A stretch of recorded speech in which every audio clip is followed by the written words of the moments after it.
Jump. Jump.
Jump.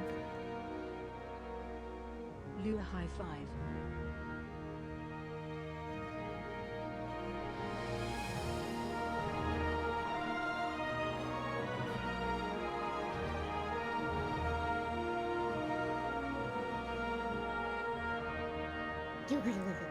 Jump.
Hello. We'll start it in a second.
I can't believe you're saying the guy did not poison her water.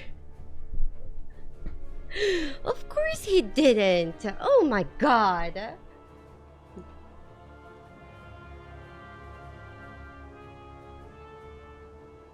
Oh my goodness.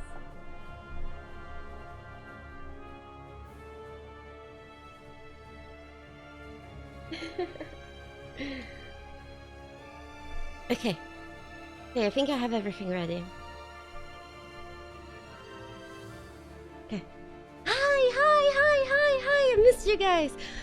God, sorry I couldn't stream yesterday. I was really tired. Hi. So happy to see you guys. Oh my gosh, I wish I had chat on the screen, but I don't. Oh gosh, I still look tired. It's gonna get better soon. It was a lot going on the past few days. Hi. Hello. I did rest well, but you know, it has been a tough week for me. A very tough week for me. Hello. So happy to see you guys. I hope you guys had a great day. Tell you guys everything about the event. Okay, so here's the thing. We just started the stream, and people are still joining the stream, and just for the sake of me repeating myself a little bit less, I will start telling you guys about the event in a little bit. Okay, let's just give some more time for people to stop by and say hi, and then I will start sharing everything. No, okay, I can share a few things.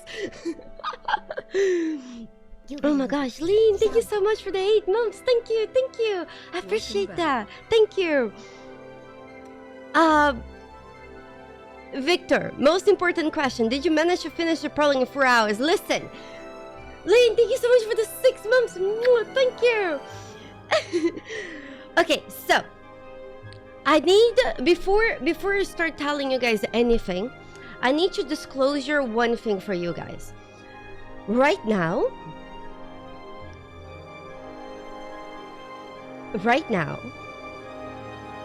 I have an NDA that I can share everything from the event itself, but I am not allowed to specifically share anything from the 4 hours that I played the game. But I can tell you the other things that happened, and the other things that happened can give you somewhat of a good hint of what's to come. And on the 21st of August, I can share absolutely everything that I saw. And I can share a lot. I have a lot that I can tell you. But I am not allowed to share details of the gameplay before that day. Yes. But I can share the other things, and there's a lot of things that are relevant to the game that I did in that day. Yeah, 21st of August, I will be able to share with you guys everything that I did in those 4 hours. In all the details. But until then, I'm bound not to. But I can tell you that from what I saw, if you like the Kingdom Come 1, you will absolutely love the next game. And if you have never played the first game, there are good chances you will love it too. So, without going into details, simply because I'm not allowed to, but it's gonna be great. Baldur, thank you so much for the 7 months. Thank you. I really appreciate it. I will share the details of everything else in the trip, and there is a lot of things that I saw that are relevant to the game. And some of this I can even show you guys a video, and it's gonna be a good time. Baldur, thank you so much for the 7 months. You skip the first one and play the second. That's absolutely fine. That's absolutely okay. No, I did not meet Henry. The voice actors were not there. I'm sorry. Thank you so much. Oh, Lean, thank you so much for the 6 months. Valtir, thank you for the 7 months. Denaref, thank you so much for your prime for 5 months. Thank you so much. Void of the Val Darkness for the 7 months. Hungry Sleepy Kitty, thank you so much for the 9 months. Angelus, thank you so much for the 27 months. Mwah! Okay. Today, Henry 13. Xanary, thank you for the 49 months. Thank you. Today is the anniversary of my favorite game ever, Baldur's Gate 3. And there's a few things that are coming for the YouTube and that I will post later. I am so sorry we are not playing Baldur's Gate today, but we just came back from a Kingdom Come event that was absolutely one of the best days of my life. And I know a lot of you guys have been waiting for me to share with that. It's very fucking likely we'll be playing some Baldur's Gate tomorrow. I hope you guys understand. And now I have to say is that I can't believe it has been 1 year since Baldur's Gate came out. That game changed my life in a way that I will never forget. That game has been everything, and I'll forever be thankful for its existence. It got me to meet so many of you guys that otherwise I would have never met, and I just have so much love for that game that part of me is glad we are not playing it right now, because if I was listening to the title screen of Baldur's Gate 3, I would be crying my eyes out right now. So happy birthday to Baldur's Gate 3. We'll make a proper party tomorrow. and Larian announced that they will be releasing some videos about Baldur's Gate 3 this week. Some stuff that we have never seen before. If you guys want, we can also watch that stuff together on stream. And I'm really excited for it. And I am like itching and hoping that Larian can announce anything that they are working on soon, TM, because I'm super excited. I'm super excited for what they have to share as well. Gosh, happy birthday to Baldur's Gate 3. Gosh, that game is everything. Gosh. Okay. So we cry tomorrow? Yes. Bring the tissues tomorrow. We'll be crying a lot about Baldur's Gate tomorrow. We might cry some today too, you know? We just never know the roads that will lead. Daryl, thank you so much for the 80 months of support. Thank you. Lua Cyclops? Oh my god. I am so sorry. Terror. Thank you. Thank you. Thank you. I really missed Boo when I came. Zenery is screaming, crying about no Baldur's Gate 3 today. It's okay. It's okay. Oh, I can open Baldur's Gate 3 if you guys want. So, there is 2 computers that I played Baldur's Gate 3. This computer is the computer that I started playing the game day 1. And from honor mode being released on, I played Baldur's Gate on another computer back at home. And only on this computer, my save file folder for Baldur's Gate 3 is larger than the game itself.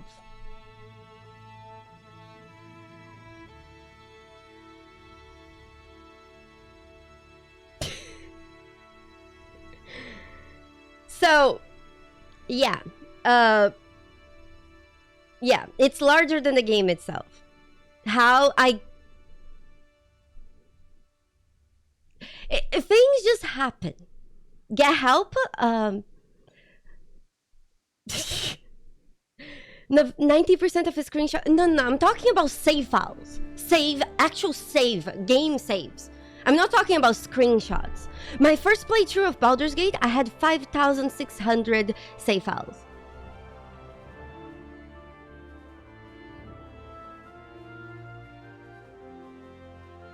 When Baldur's Gate first came out, I went 3 months without leaving the door of my house. I'm not exaggerating. That's actually what happened. Those of you who were here, you saw how much I played Baldur's Gate. If you think I stream much now, I was streaming even double back then. Uber Eats loved me. Food delivery companies, they loved me during those 3 months. I was their favorite person. PG Photo, around 2,000 hours in Baldur's Gate. It's still a golden age. Yeah. You feel worried for my health? Nah, it was fine. It was a good time.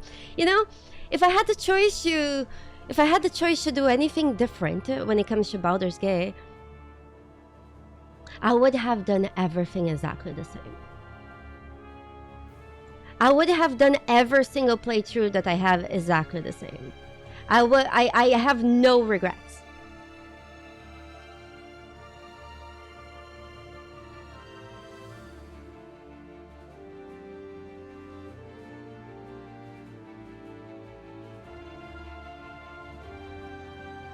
You're still not done with the game? Good. It's a great game. The one thing I can tell you guys is that in my around 2,000 hours of playing the game, every single playthrough that I have had, I have found not only one, but multiple new things that I haven't seen before. And that's after 2,000 hours. I think that Baldur's Gate 3 is a game that we will not see like in a while. You know, like when it comes to how many unique things you can see, how many... I feel like it's a lot harder for people to have... I think it's incredibly hard for 2 people to have the exact same playthrough of Baldur's Gate. And it's likely it has never happened. Give me 1 second. I need to we'll be without music for 1 second. Let me do one thing. No.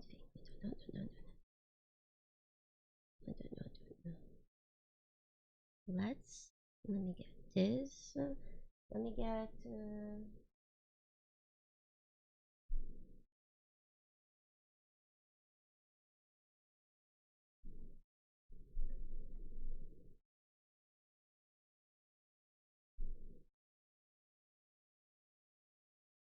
Can you guys say anything in chat? Like anything? Like on Twitch chat? I'm reading both chats, but... Why is it? Hold on. No. It's not working. It's okay. Hold on. Let's try this.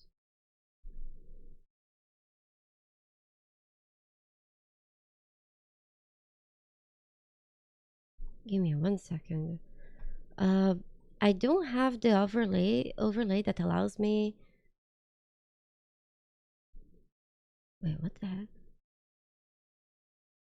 Oh, here we go, here we go, here we go. Hold on, did I fix it?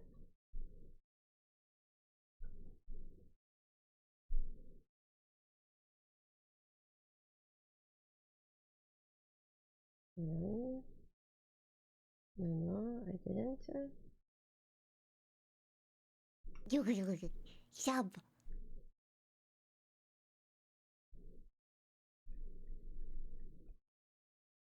One second. Oh, there you guys are. Oh, there we go. There we go. Now you guys are on the screen. Okay. Okay. Let me just do one thing. Hold on, hold on. Oh, goodness. Oh, my goodness. Dinner, thank you so much for the 5 months of support. Thank you. I appreciate that. Hold on, hold on. You guys are visible. Hi. No. You guys can say hi to YouTube now. Yeah, you can. Now let me just also copy this. 1 second.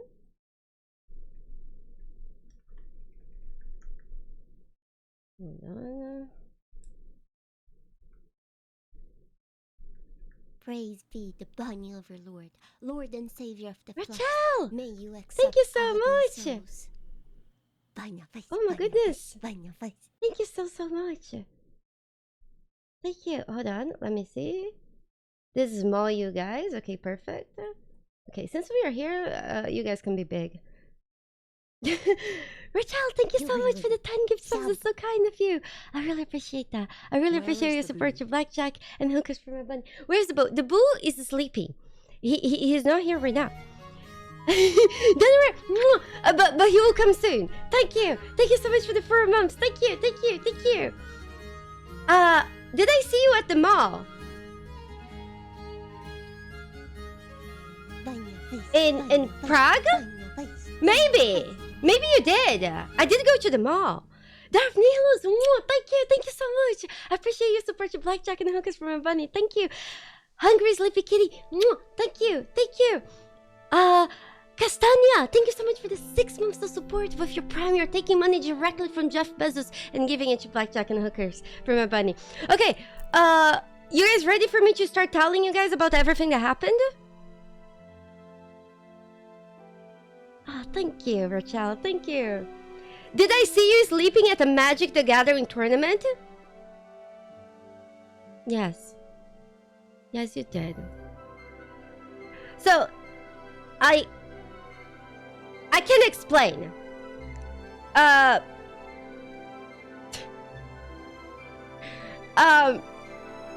Okay, the last few days have been really crazy. Yeah.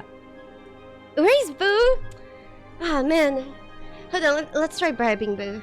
To see if he comes.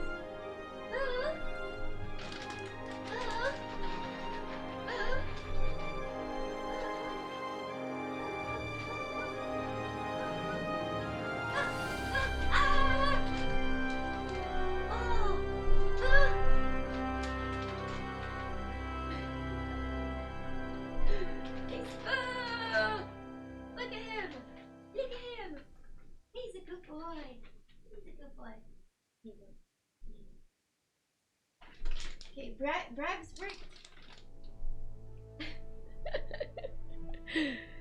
Look at him. Listen. I don't have a camera for Boo, but I will make sure that in the next few days I'll get one, and then I'll get a better one that we had, because then you guys can see Boo even better. One camera that hopefully you guys can count the furs in Boo. He also needs a haircut. He's very... I lost Boo's camera. No, I left it back at home. But it's okay. He needed a new one. Yes. Look at him. Okay. Hi. I'm about to share how was my trip. Okay, first, I'm going to share a few things before my trip. So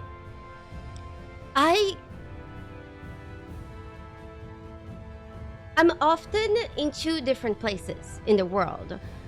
Sometimes in more than 2 different places. Not at the same time, not at once, but because of, family and personal stuff, every few months, sometimes I'm in Brazil, sometimes I'm in Canada, and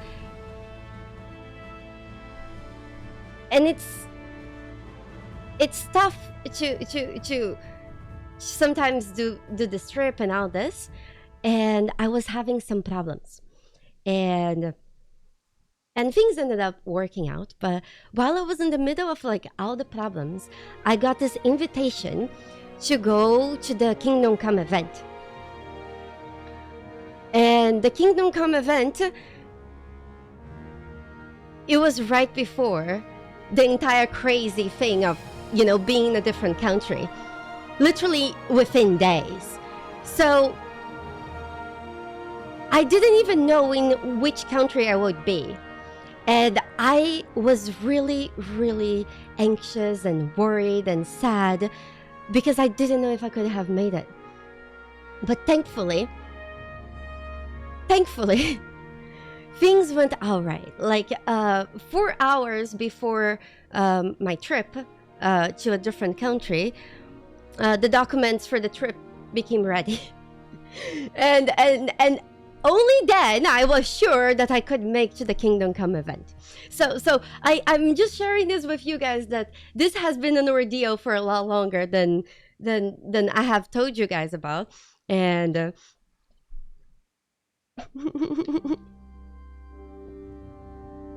gosh, that's an odd question, Sam. Wait, what? You got kidnapped? I am so sorry.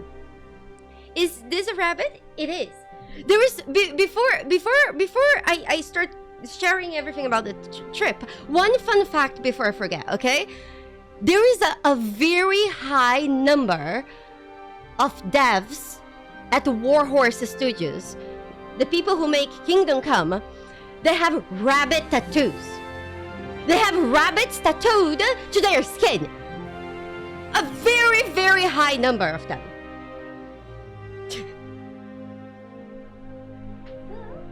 Will you stay with us? Can you come in the camera first? He doesn't want to be picked up. He just doesn't want to be picked up. It's okay. When he wants to be picked up, how come?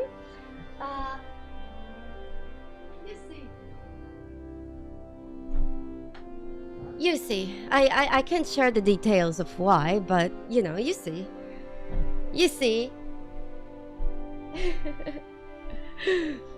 No. It's because of the game, You see. Okay, so oh man, I don't know where to start. Do you guys have any questions? Just to help me. Oh, thank you. Cerebral, thank you. How was my trip? It was lovely. It was very exhausting, but it was really good. It's a secret rabbit cult. I don't think they make it very secret, actually. How much did I cry?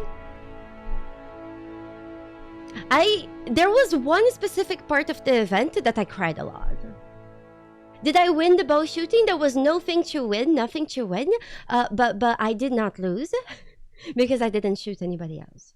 Did I make error? No.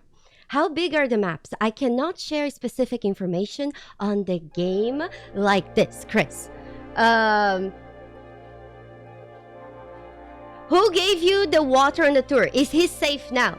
Lord Payne, their username started with P on Twitch. I did not harm them in any way. I believe they're fine. I did not see them after the last time that you guys saw them. How big are Prague maps? The city is quite small.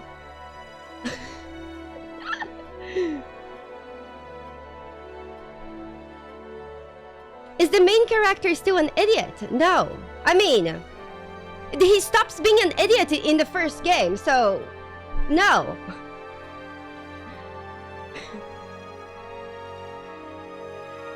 No. The old city is small. Yeah, the old city is small. was in my country. I give Sublua dance greetings from Czechia. Lua high five. Hey, Miss Mouse, thank you so much for the 5 months and high five. Okay. I have to say that I think I have a favorite people. I think the people of Czechia, did I say the name right of the country? I think so, are my favorite people.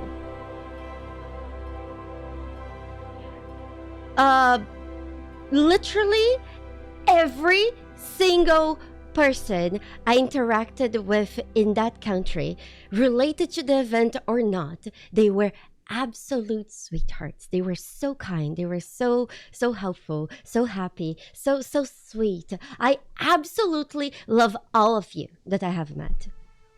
You guys gave me the best impression possible. I just find you all so lovely. Thank you for being so hacking awesome. Every single one of the people that I interacted, they were absolutely amazing. Even the guy I hit, it was an accident. I didn't mean to punch anybody. Cripouts, thank you so much for the 14 months. Thank you. Thank you. I appreciate that. Thank you. Oh gosh, a lot of wasn't the first Mission Impossible movie shot in Prague? Yeah. It's how was the food? The food was amazing. Especially the food that I had in the event. They had like some typical food, and I ate. I will have a picture to show you guys. I ate something that I can't stop thinking about it. I love the potatoes. I love this stuff. I personally did not try the beer because I don't drink, and but I've heard good things about this, about the beer as well. Reno G, thank you so much for the 5 months. Thank you, Flux. Thank you so much for the 17 months. Thank you. Thank you. Yeah, their beer is very good. In fact, beer in Czech. Your dress is so pretty. Thank you, Flux. Thank you. And I appreciate your support. Beer in Czech is cheaper than water.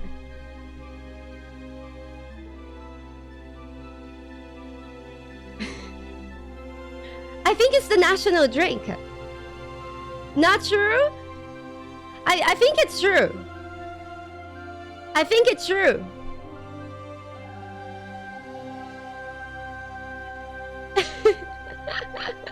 Yes, exactly, Speedy. Exactly. So. No, I didn't. Oh, heck, I should have. Listen.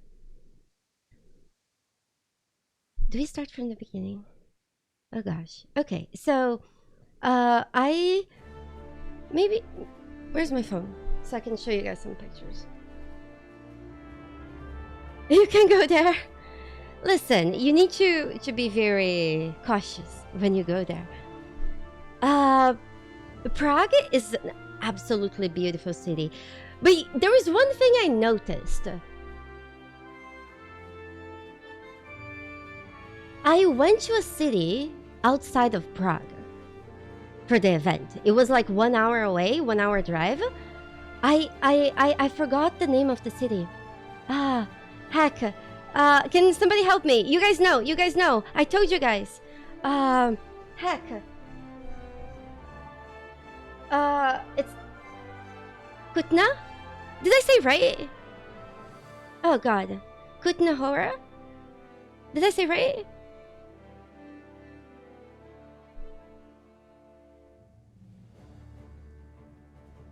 Kuttenberg. Yes, Kuttenberg. Yes, Kuttenberg. We have been to. I went to Kuttenberg, and yes, they call it Kuttenberg in the game, and that city is going to be in the game, and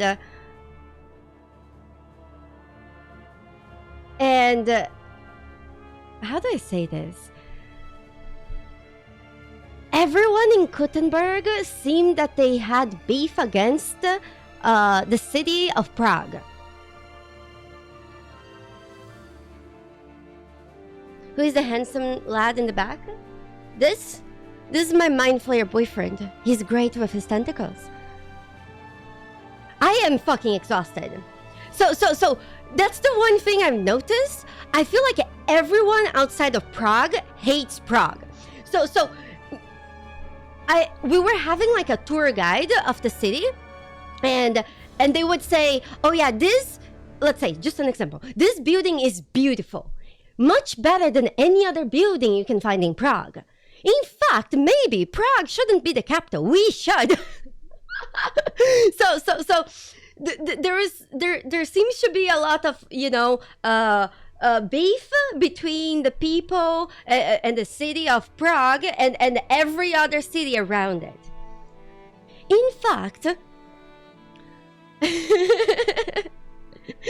I feel like that's somewhat common in every country to hate its capital, but it seemed especially personal for Prague.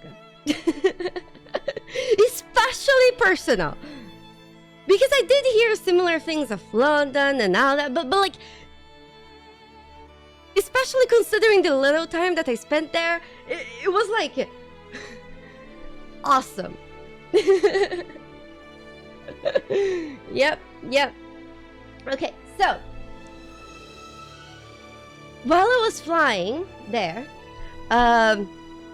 when I first got into the plane, I didn't book my trip because they had it for me, and I got put in a place that was in between two huge dudes. So I was literally being sandwiched by two huge guys, and I was traveling by myself, and I asked the ladies to swap me because I was being kind of squeezed, and the flight attendants, they actually did swap me, and I ended up having 3 free seats for myself. I think it was better than first class than I ended up in. I literally ended up with 3 free seats, and that was the reason why we could stream the next day after the flight. that was really nice of them. So I did sleep between across 3 seats. I don't know if it was a good decision, because I feel like every experience I will have in a plane right now is going to be worse than that. I also have a new favorite airline. Vlad, thank you so much for the 7 months. Thank you. Thank you. And Tiny Person gets 3 seats. Yep. Infoling, thank you so much for your cheer. 3 subs for 52 months. Thank you. Thank you. Oh my gosh, the music is so good. I feel like dancing. You like trains? Trains are nice. Yeah, it's all downhill from here. In fact, it was downhill. Okay, so after that first flight, I went to Amsterdam, and in Amsterdam, I found that Holland is probably my favorite country. Even though I didn't actually get to see the country, because apparently Holland has a bunny mascot, and there is bunny stuff everywhere in that airport. And here's the thing, a friend of mine went to the Kingdom Come event 2 days before I did, and he told me to have lots of open space in my luggage, because they were going to give me lots of gifts. In fact, I have all the gifts here so I can show and open them with you guys. I didn't open them beforehand, so we'll open the gifts in a second. So yeah, I didn't listen to his advice, and I got a few bunny things in the airport because I had to. They were so cute.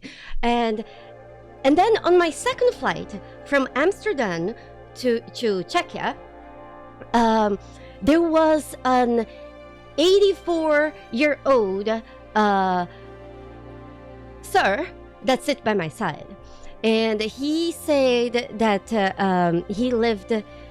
He was born in Czechia, and he left the country when he was like much younger, in his like 30s, to go to Canada. He's a geologist. He went to Canada, Montreal, and he lived in Montreal, and he would always go to Czechia, back and forth. And I tried explaining to him what I did on the internet, and he caught me off by surprise, because I basically tried to explain to him how streaming works and things like that, and then he was like, so basically it sounds like you're a rich bitch. First off, I'm not, but second, when an 84-year-old man calls you a rich bitch, it's just like, what?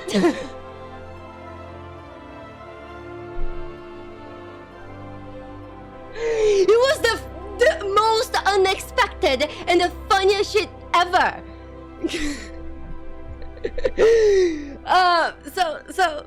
He also said that if he was 50 years younger, he said that I was a very fine lady, and if he was 50 years younger, he would try. He was freaking funny. He I got to speak to him for like 1 hour and a half during the trip, and it was great. He also mentioned that Czechia had been fucked in the ass by the communists, and then Czechia had been fucked in the ass by capitalists.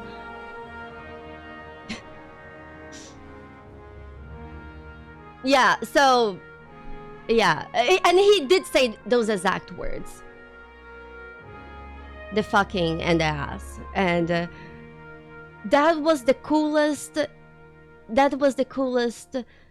sir I have ever met. He didn't measure his words. He just said things the way it is. I wish I had any way to contact him, because I would invite him to share his tales with you guys here, because he was amazing he was somebody amazing to listen to what he had to say. I know, right? Jesus. Oh, and I also wrote down him my name and my internet name, and he said he would Google me and he would find me. So I hope he did, and you know, if he turns out around, you guys will know who I'm talking about. So when I arrived in the airport of Czechia, there were two beautiful ladies waiting for me, and that was the first time that I traveled for something and an event like this, and there was people literally receiving me, especially two beautiful ladies, and they gave me water, and that was very kind of them, and then they say that I had to just wait a few minutes, that my driver was arriving, and that was also the first time that I traveled to an event and I had a driver. So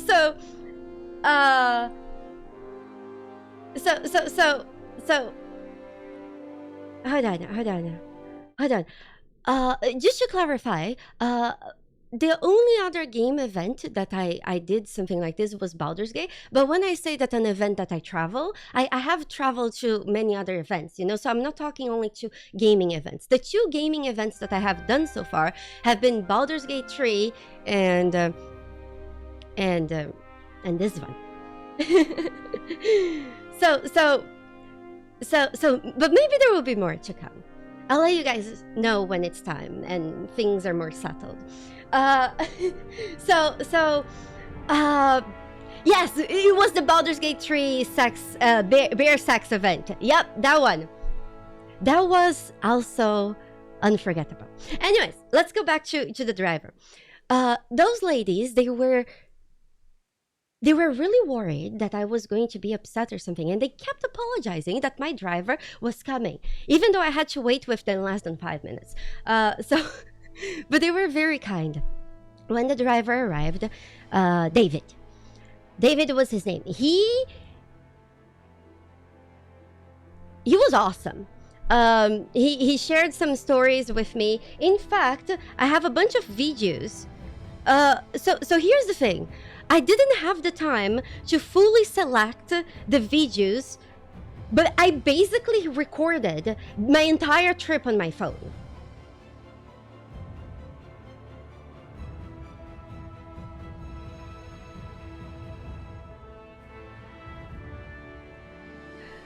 So how about this? I will be sharing some of those in Discord, but I'm going to upload it to YouTube? Probably not. I will definitely make a YouTube video about the event, but I will wait until the 21st to release the video, because then I'm able to share also the details of the game that I saw. So I will definitely put some stuff, but I will wait a little bit. Calendar, thank you so much. Did I like Prague? I loved it. I love Czechia. The people that live there, they're my favorite people now. I haven't met a single annoying person while I was there. It was crazy. Calendar, thank you. Warrior, thank you. 52 months. Thank you for all the chaotic streams. Thank you, Please Warrior. don't punch any more strangers in the belly the next time you do a live stream. Much love, Lua. Bah! Thank you, Arya. Thank you so much for your support. Let me show you guys. Remember how I told you, I usually travel with mask on planes because I don't want to get sick. So this was me on my 3 seats. Hold on.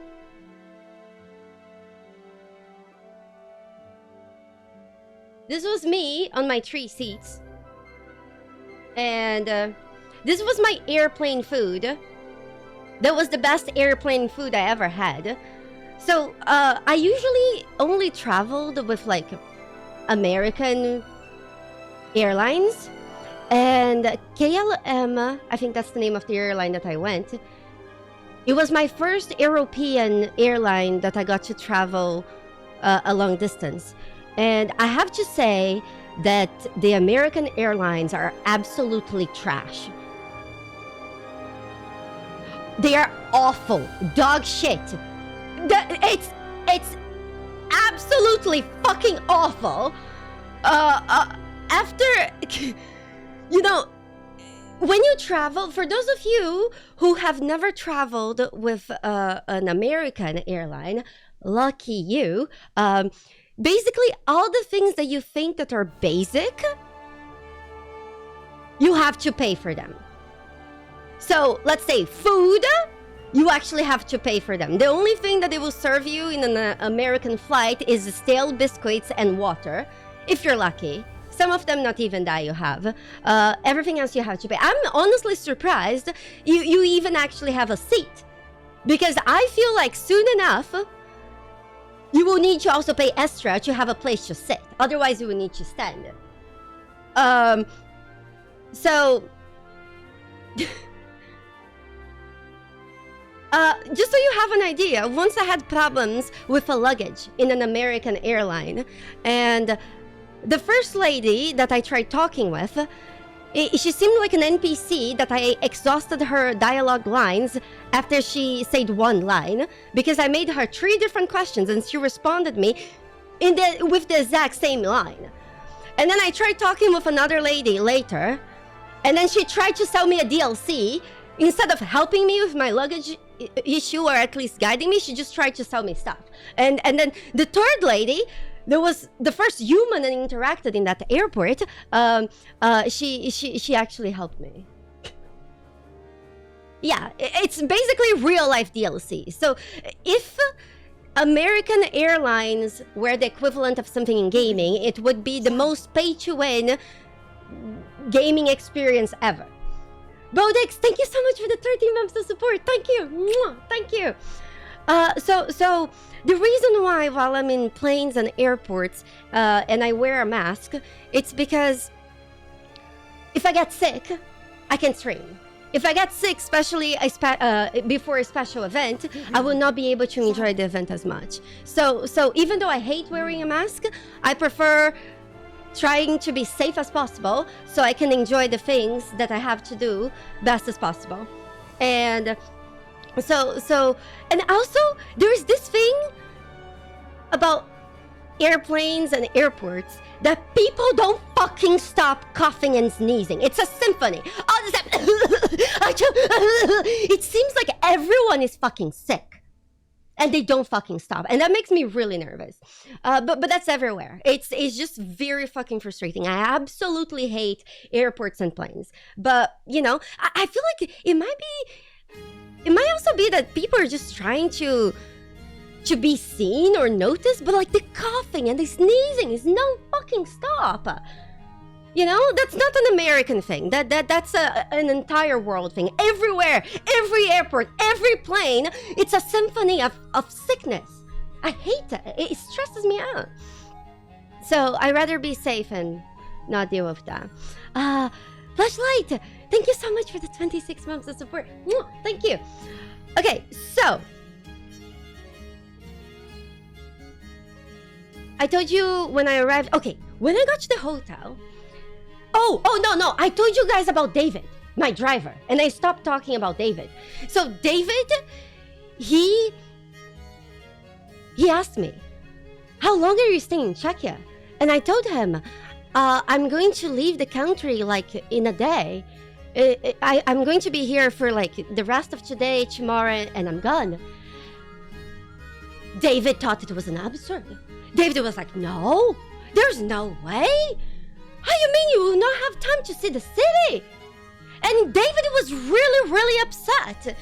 David is my driver. So the driver that picked me from the airport to send me to the hotel. And David thought it was an absurd that I was going to his country and I was going to stay long enough to see at least his city.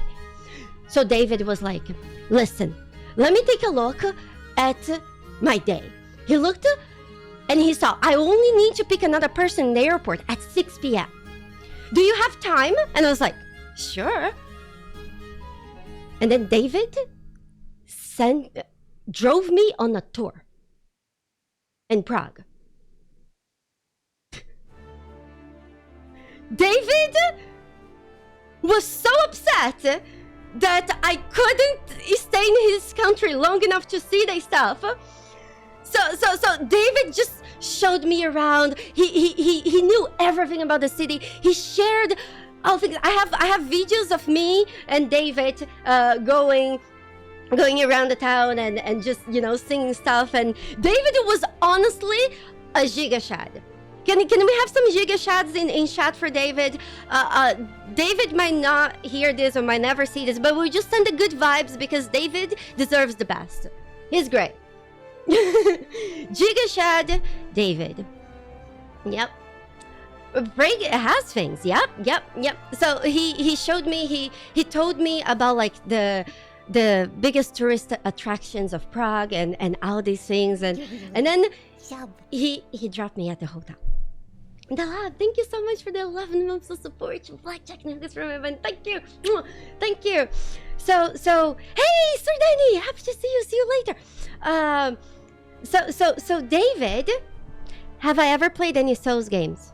Cerebral Energy, I have done Dark Souls 3 with a level 1 character on a dance pad. I have done Bloodborne on a dance pad, including the DLCs. I have done Elden Ring on a dance pad. I have done Elden Ring with motion controls. I have done Demon Souls on I have done Your Mother on a dance pad. It's all on my YouTube channel. I played lots of Souls games, but I must be honest, I play them a lot less nowadays. I play all kinds of games now, mostly RPGs. Anyways, back to the story. Okay, so did I know that Baldur's Gate anniversary? Yes. But since I just came back from a Kingdom Come party that was fucking amazing, we will commemorate the Baldur's Gate 3 anniversary tomorrow and maybe the rest of the week. Deal? But we also even spent like half an hour talking about Baldur's Gate already, and we'll talk more about Baldur's Gate later on this stream. So here we go. I love games. I'm always thinking and playing games. So even the games that I never played on stream, it's likely I might love them because I play a lot of games off stream as well. I'm a gamer. Anyways, so David dropped me by the hotel, and when I arrived in the hotel, there was a lady dressed in a very fancy medieval dress, and there was also a knight in full armor. And the knight in full armor, he gave me this letter. And I need to have you know that this is not a fucking sticker. This is actually a wax, and a real wax seal. This, you can see, but it's the logo of Warhorse.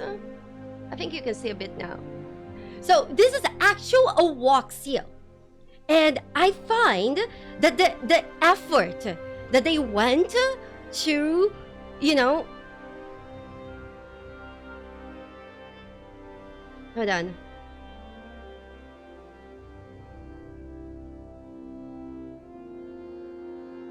I think I can read this for you guys. Yeah. So a knight... Wait, what?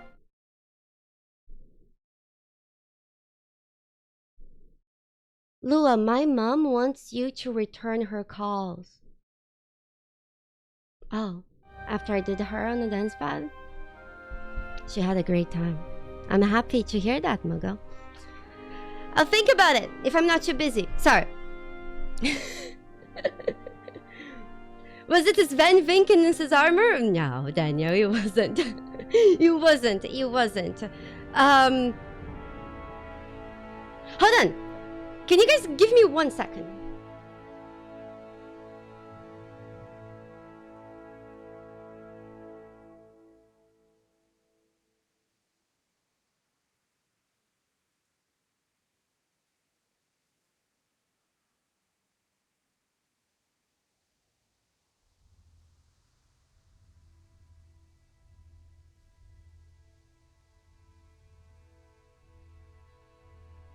Okay, sorry about this. Let me just... But I will start playing the game soon, TM. But I feel like for me to be able to share things with you guys, I need to be able to just talk. Okay, so this letter says... Oh, first, so you guys can see, it's written very nicely. And esteemed traveler, welcome to our humble abode. Thank you. How are y'all doing I'm doing great. How are you doing? Thank you. Esteemed traveler, welcome to our humble abode. We are most pleased to have you join us on this grand adventure. I am Sir Toby, your loyal informant, and I bring tidings of a mystery that demands your attention. The enigmatic Baron Warhorse is crafting something monumental, shrouded in secrecy. It is our quest to uncover those hidden machinations and reveal them to the world. Your skills and courage are paramount for this noble endeavor.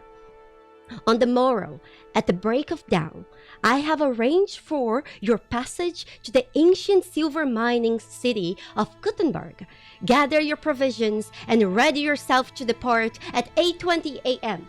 Look for the flag bearing the emblem of the mysterious Baron Warhorse and follow it to find your path. Fear not, for you shall be granted a noble steed, capable of carrying out the loot in the world. This trusty companion will aid you on your quest for riches and knowledge beyond your wildest dreams. This quest is not for the faint of heart. It is rife with danger and enigma, yet the rewards and glory are beyond measure. Fill your steed with treasures you uncover, and return to share your findings with us. We eagerly await your brave return and the tales of your discoveries. However, be warned. The secrets you uncover are bound by a sacred embargo. Until Wednesday, 21st of August. Speak not of them until the appointed hour. May fortune favor you, valiant traveler. Remember, fortune favors the brave. Sir Toby. But here's the thing, just to clarify, I can tell you guys everything that happened in that day except what happened in one specific room for 4 hours. But everything else, it's all good. So there was something that happened for 4 hours in a room that even had a painted ceiling that I am not allowed to share. But all that I can say is that if you like this game, chances are you will love the next one. And if you haven't played this game, chances are that you will love it too. But I will go in extreme details of what happened in those 4 hours on the 21st of August. I can't... Oh, I told you guys about the ceiling? Did I break the... Oh, fuck! Panic! Alec AJ, thank you so much for the 4 months. Please, you guys, don't tell. I didn't mean to share about the ceiling. Oh my god. Yes, but there's other things that happen that will give you guys good hint. 4 hours is only the intro, right? I can't share. I can't tell you guys. You guys are trying to bait me to slip. I can't slip. Seriously, thank you. Okay, so after I got this letter from the night, I went to my hotel room and I tried opening the door and I failed. And I tried again and I failed and I kept failing. And I thought that the Sir Knight had given me the wrong room. Except I realized that the problem was me. The door of my hotel room was so heavy that I could barely push it. But after I put my entire body weight against it, I figured it out and I entered my room. It was...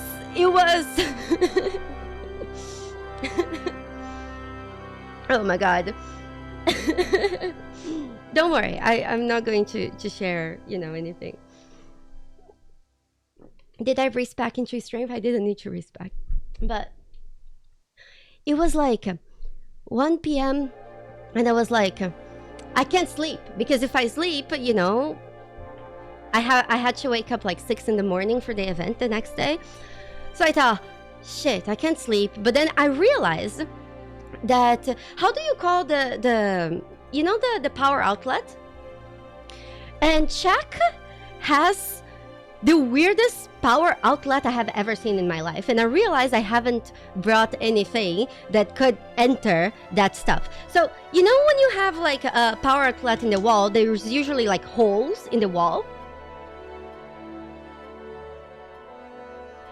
Yeah, the Czech one had holes, but it also had a giant erect penis coming from the power plug, a metallic one that's ready to penetrate whatever you try to plug in those holes. So it's kind of like a double penetration thing.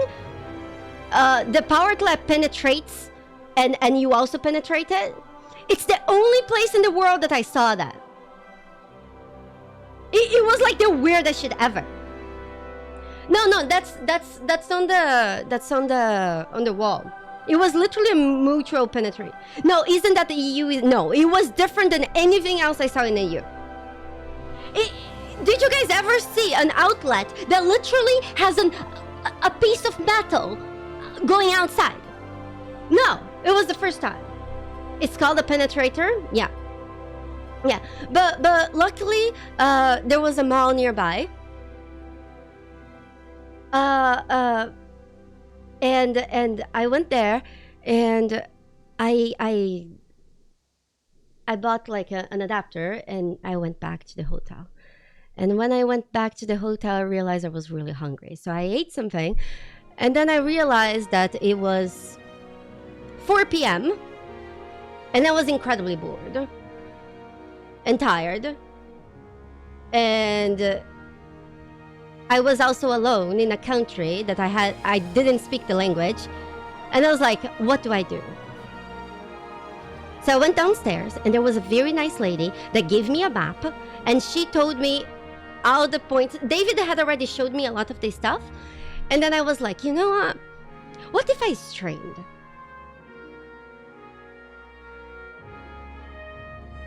So I gathered all my things to do my first real life stream ever, and I took an Uber to the center of the old city, and then you guys saw what happened. I think that those of you who missed that stream, we streamed for more or less like 3 hours. It was super fun. It was so nice. I'm happy that I could share a little bit of the city that David had shared with me earlier that day, and it was such a fucking good time. No, I didn't drink the beer. Some of the highlights was like us looking for a giant cock clock, and then Praise be the you know, of our Lord and Savior of the flocks. does Lua May Cyclops we were born? accept all these souls. Lagunari, thank you so much for the 20 gift subs. That's so kind of you. Mwah, thank you. Thank you. May the badness with you. I appreciate your support. I really do. Thank you. Wait, what? If you ever find yourself in Brno, we have an actual cock clock? Okay, I'll definitely need to visit. Wow, that sounds amazing. Thank you so much, Gwenari. That's so kind of you. Thank you. And it was my very first real life stream.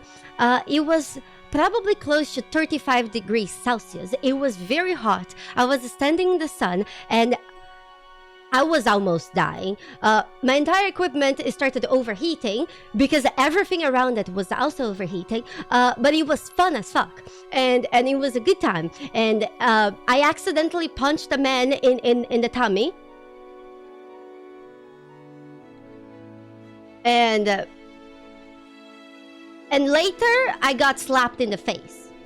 Both of these things were accidents.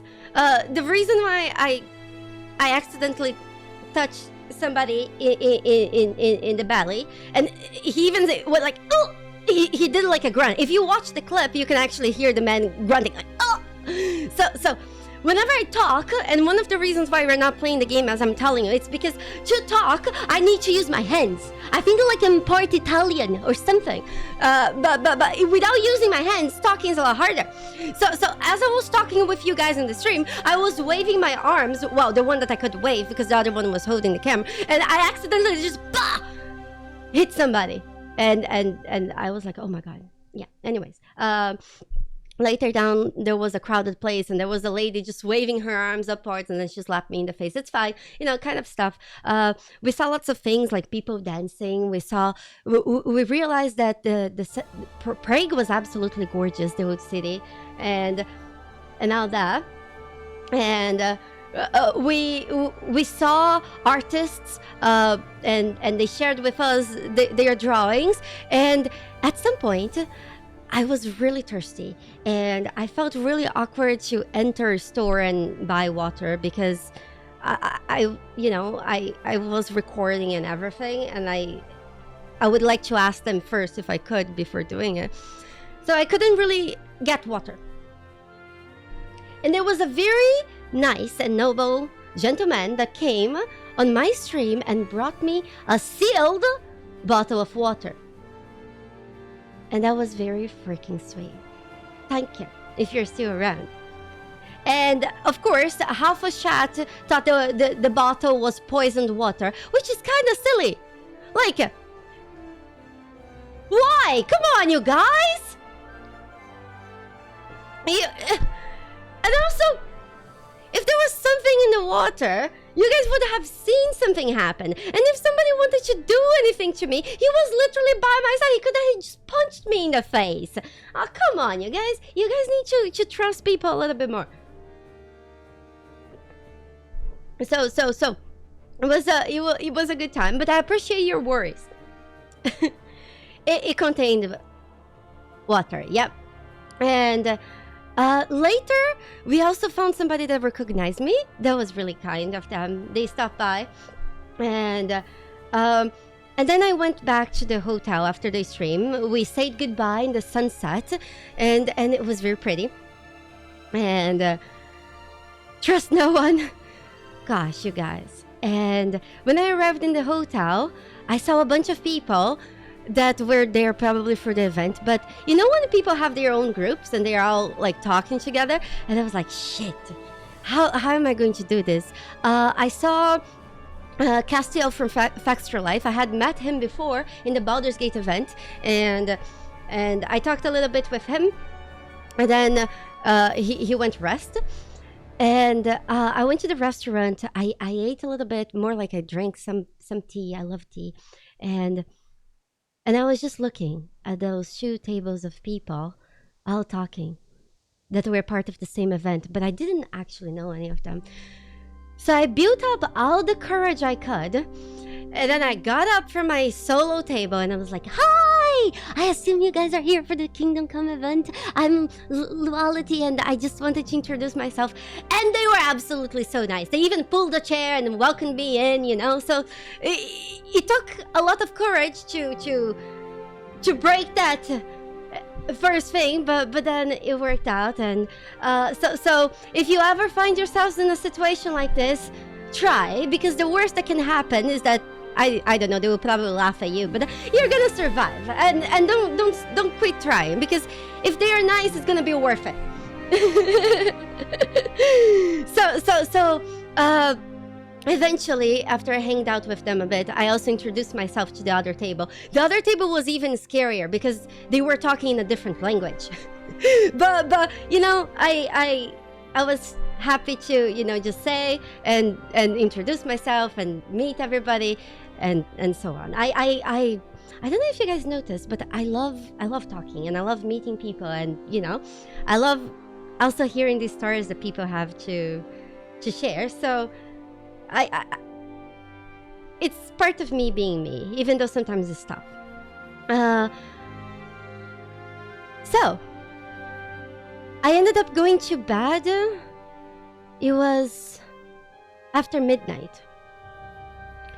I had put 500 alarm clocks, so I wouldn't miss the time the next day.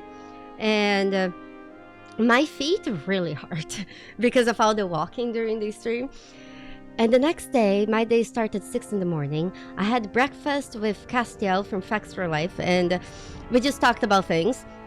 And then we took the noble steed that arrived was a giant bus.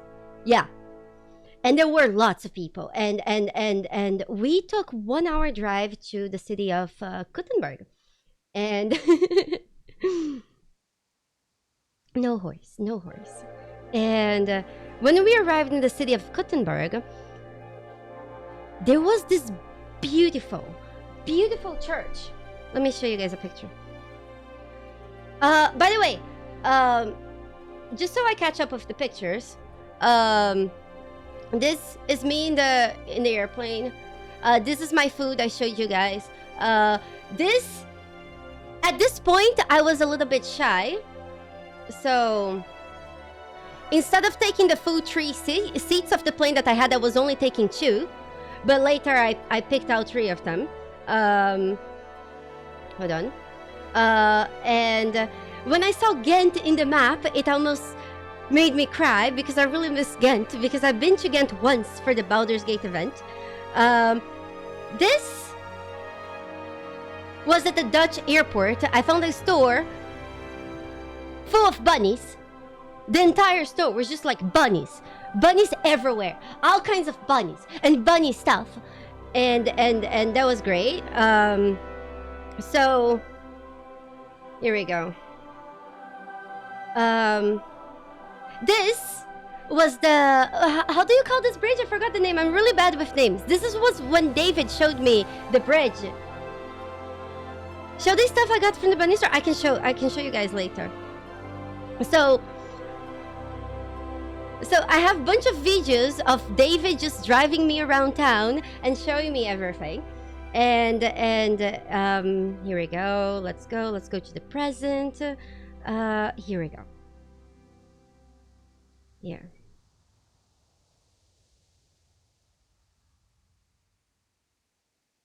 Hold on. This is kind of weird. This is just me being weird in public. I hope you guys don't mind. Okay.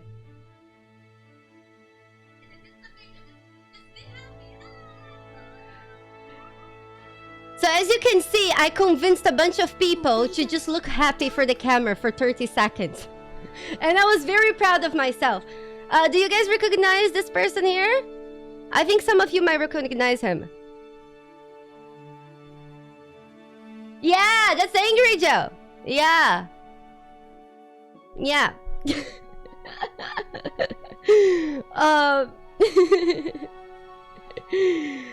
Fergus, thank you so much for the raid. Thank you. So I eventually talked to Angry Joe and I told him, you don't seem very angry. And then he was like, yeah, but you know, I couldn't call myself anything else. Imagine if I called myself Passionate Joe. Would it have a different connotation? He was very happy. He also loved the event. It was a good time for everybody. Okay, here we go. What the hell is this? Oh, it's a button. Okay. So, when we arrived in Kuttenberg, the first thing that we saw was this.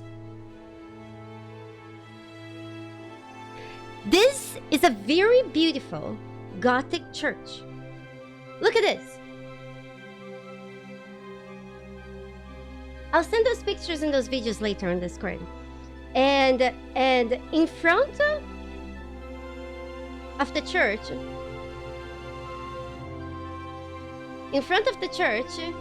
there was 2 knights. Hold on. He even gave me a thumbs up. And one of these knights, I actually talked with both of them. One of them was wearing an armor that weighed 25 kilos.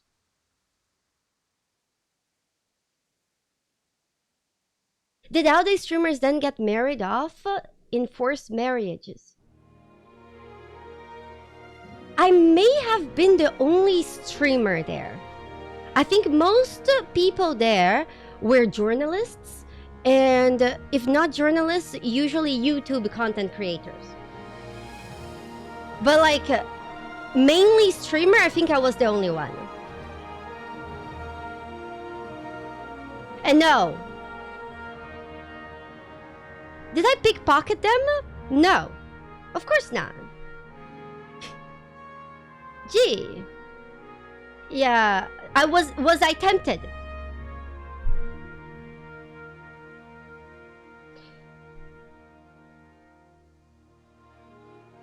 Okay, so right after we saw the knights, low skill. Oh, you guys remember Sir Toby? Sir Toby showed up in a very elegant way. So he's like right here. You can see. I can show you guys the video later. But he's right here on top of everything, and he started talking with us. And then later he came down, and then for 4 hours, something happened inside a room that I cannot get into details with you guys, because if I do, I will be breaking the NDA, and that's really bad. I will get into all the details on the 21st of those first 4 hours. Majisco, thank you so much for the 7 months. Thank you. Thank you. Orgy? Dark Ice? No. We were playing the next game. But I can't say anything else. So everything, it's not an orgy dungeon room, you guys. So it was actually a dark room. But anyways, we played the game, and don't try to trick me into saying things, because I won't. I'm prepared to not, but I'll tell you guys everything. However, there was things that happened right after that will give you a good idea. Okay. I'll actually show you guys a picture that I took from inside that room, but I think they will be okay with me sharing this picture, okay?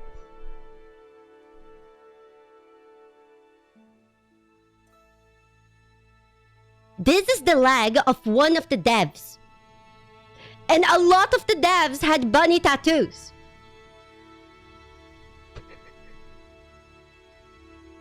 A lot of the devs had bunny tattoos. I mean, creepy. I didn't just take the picture without them knowing I was taking the picture. I asked them to take the picture of their leg. Come on. Gee, you guys. I promise. Don't be weird. And then this happened.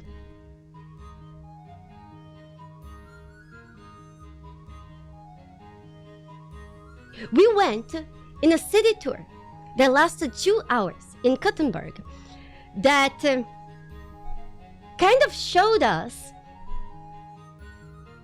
in the city parts of the stuff that we had seen in that secret room.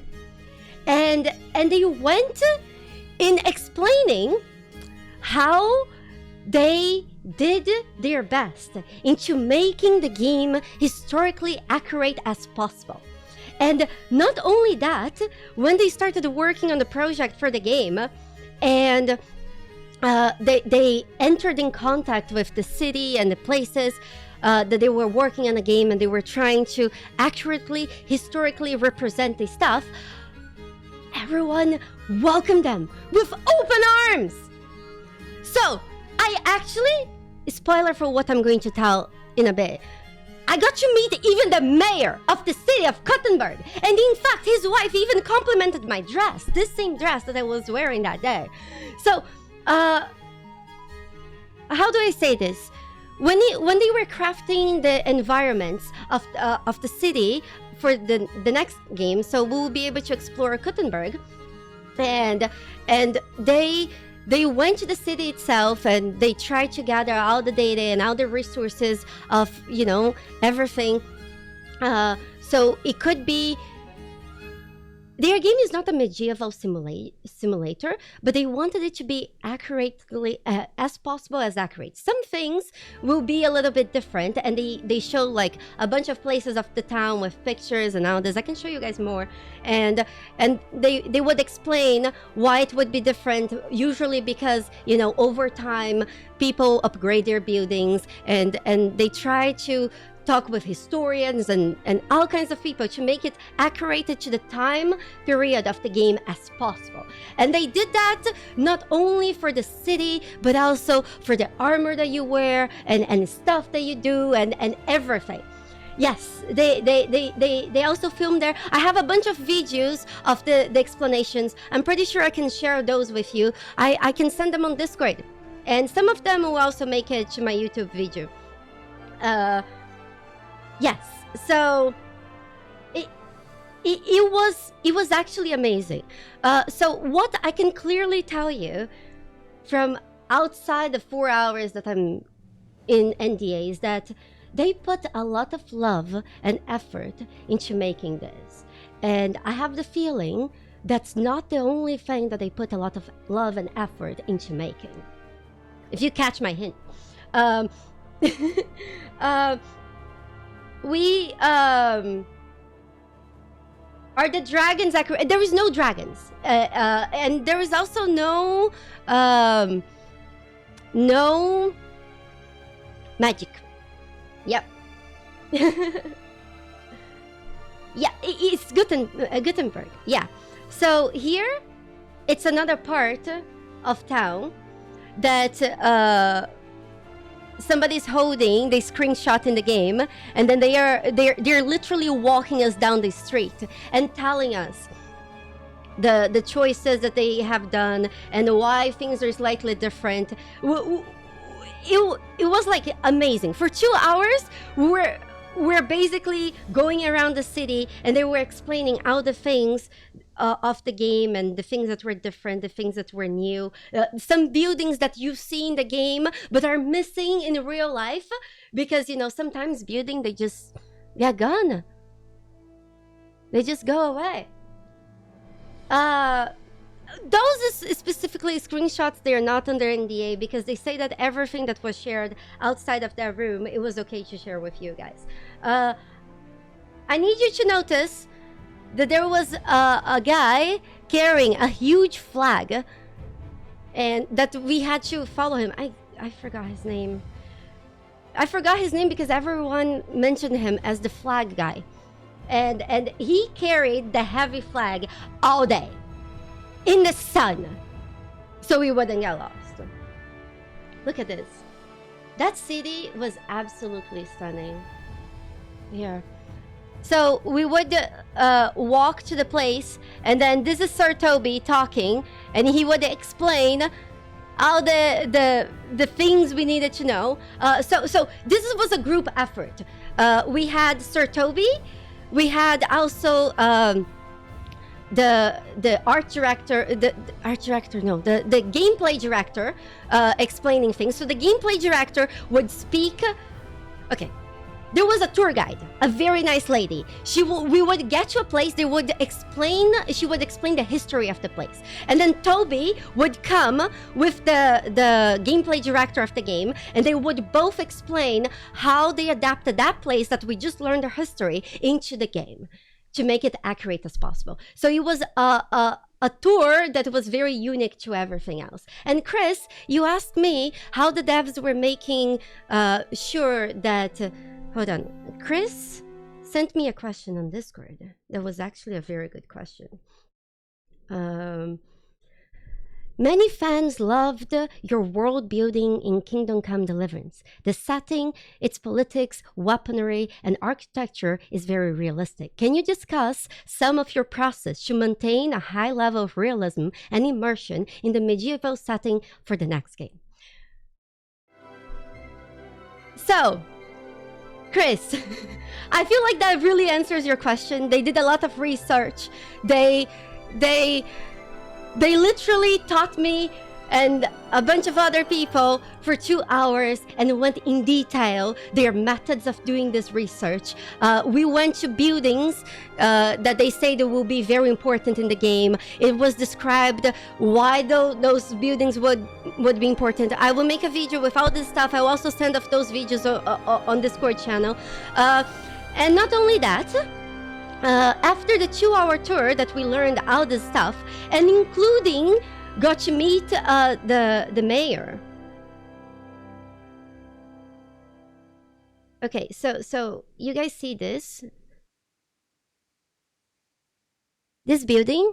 This building is where we got to meet the mayor. It's the Italian, it's called the Italian Consul?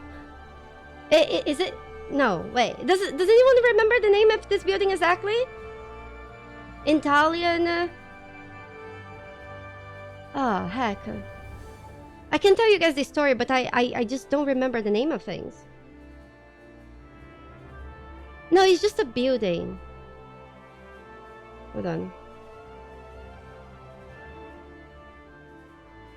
No, not consulate.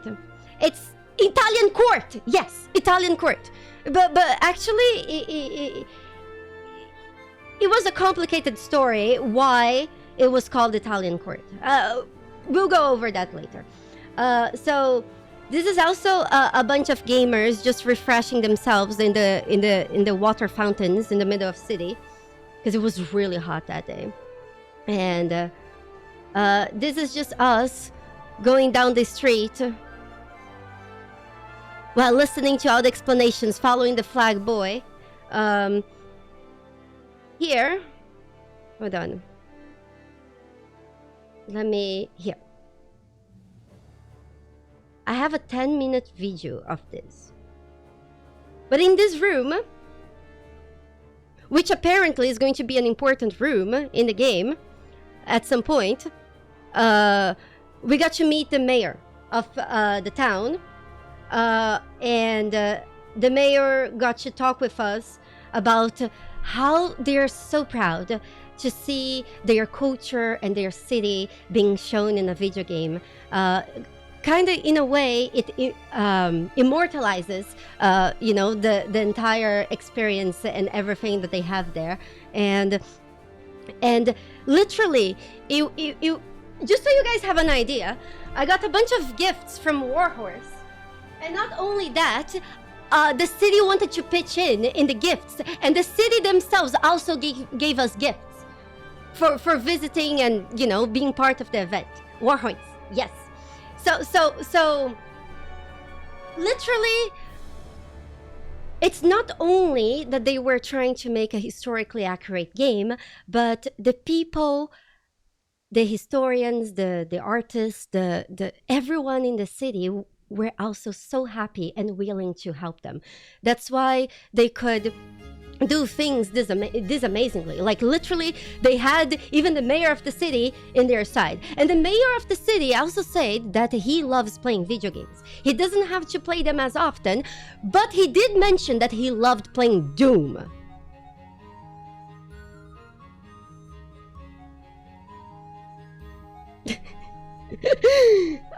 So he was really cool. Yep. Hey, sorry that we're not playing the game. I'm just focusing on sharing this. Oh goodness.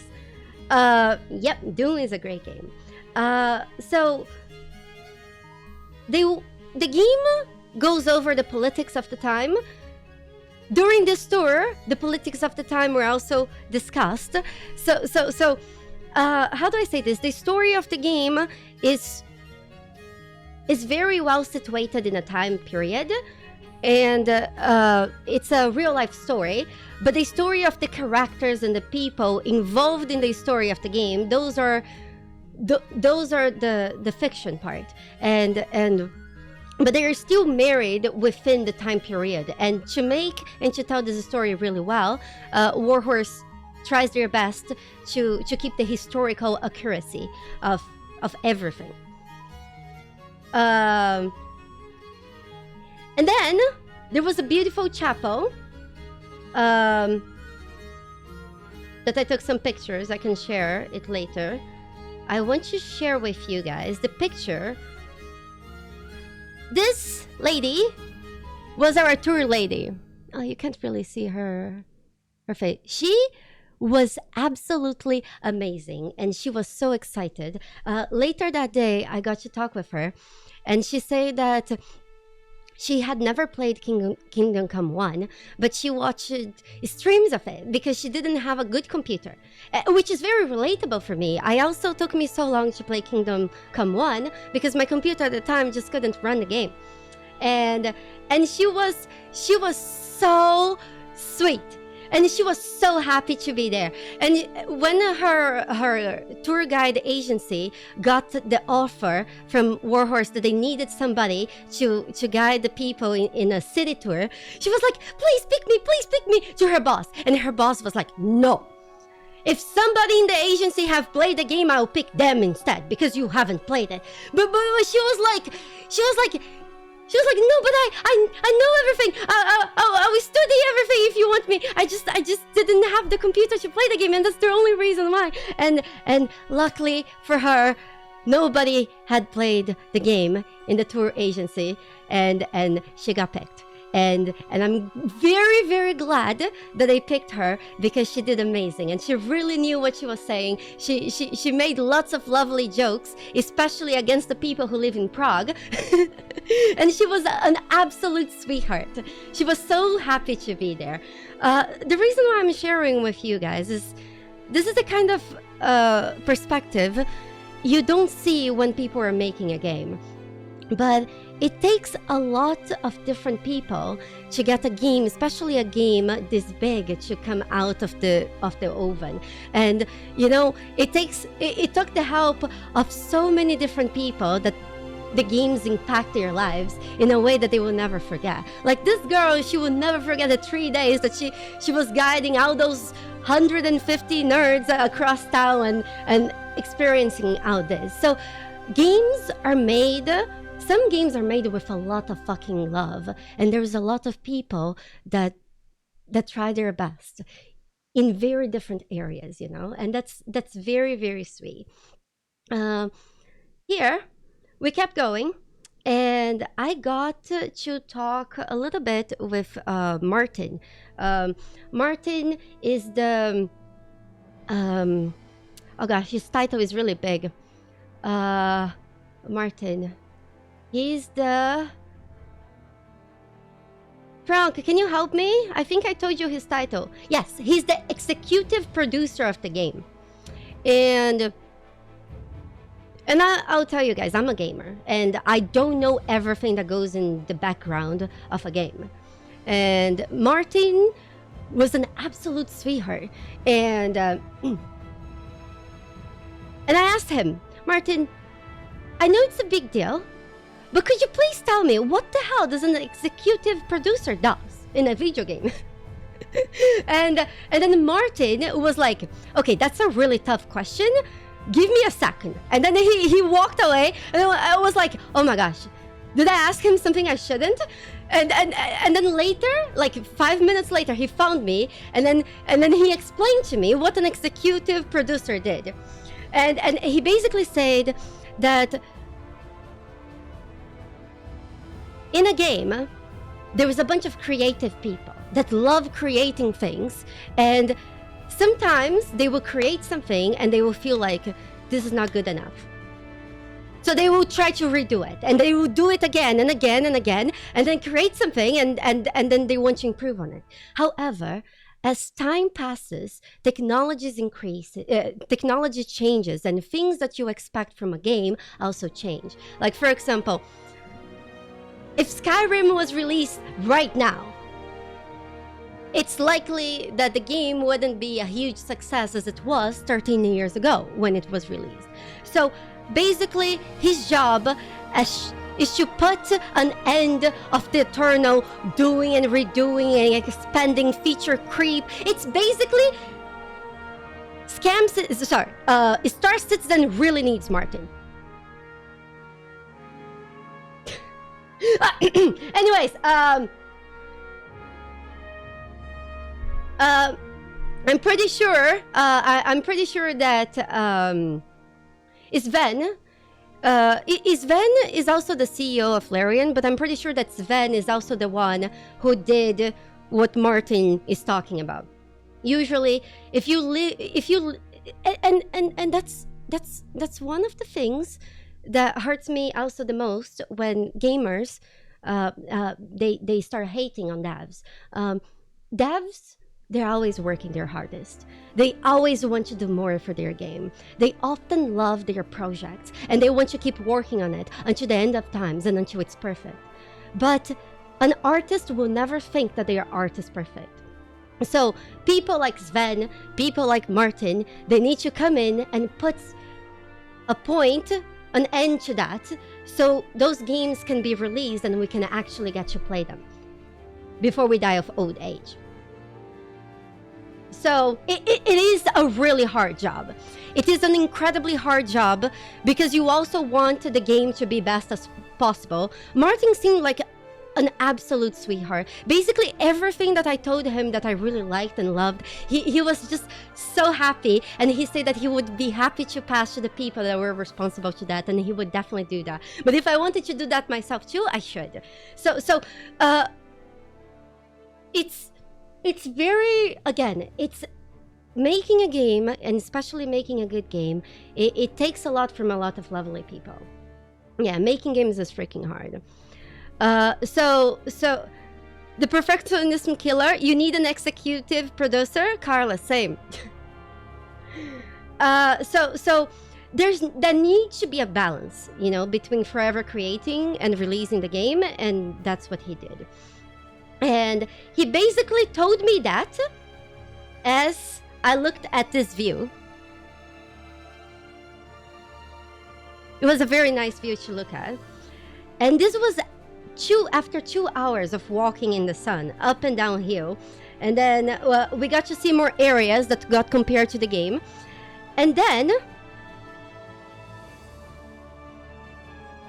we eventually made our way back to this church. And this is where things go crazy.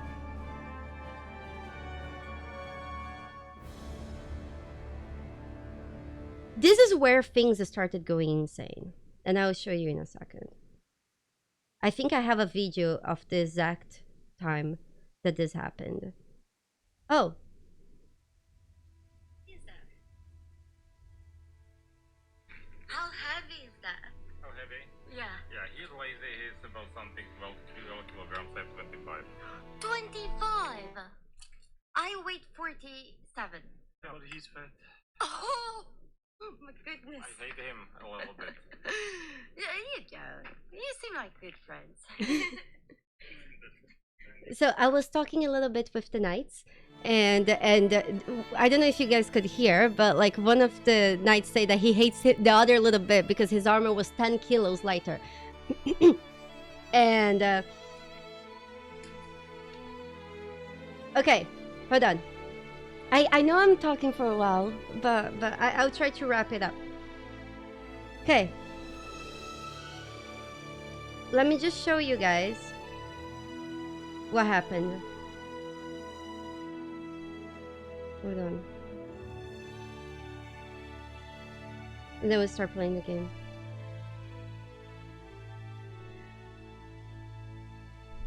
We stopped the tour right in front of that church. And I have videos of this, but it's really hard for me to show right now. Just so I finish telling you guys soon. They stopped us right in front of that church. And the only thing that we were told was that we were going to walk inside, and then eventually we would have a place to sit, and then we would stop and keep going. So I thought that we were going on a tour, on a church tour. But soon as they opened the door of the church and we started walking inside the church, there was an orchestra with the composer of the music of the game, and everyone started playing the music of the game to us. And those Gothic old churches, they were made and built for acoustics. And that entire orchestra was probably some of the highest quality audio I have ever heard in my life. I felt chills all the time. I could feel exactly the feelings that the music was trying to convey.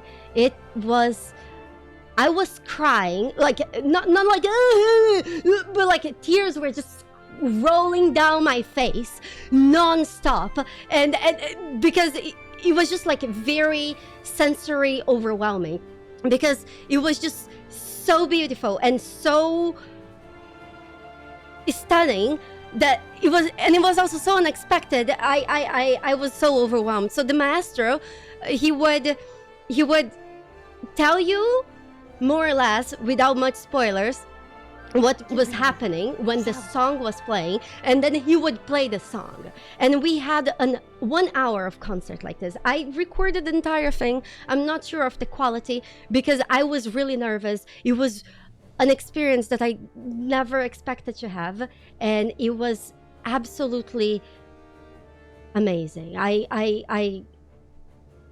Yes, it was surreal. Like, there were 4 singers, two guys and two girls, and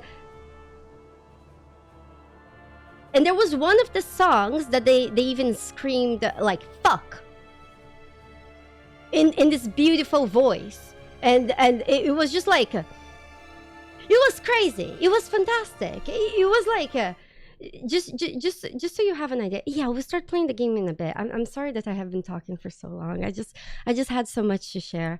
And but we are getting to a really special moment now. Hold on, let me show you guys this.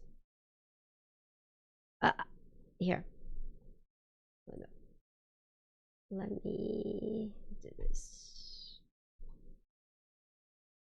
1 second. Okay, so I was sitting exactly what this person is. This is not my video because I didn't have time to see my phones. This was from some of the days before. I was sitting in the exact same spot that this person is sitting in this video.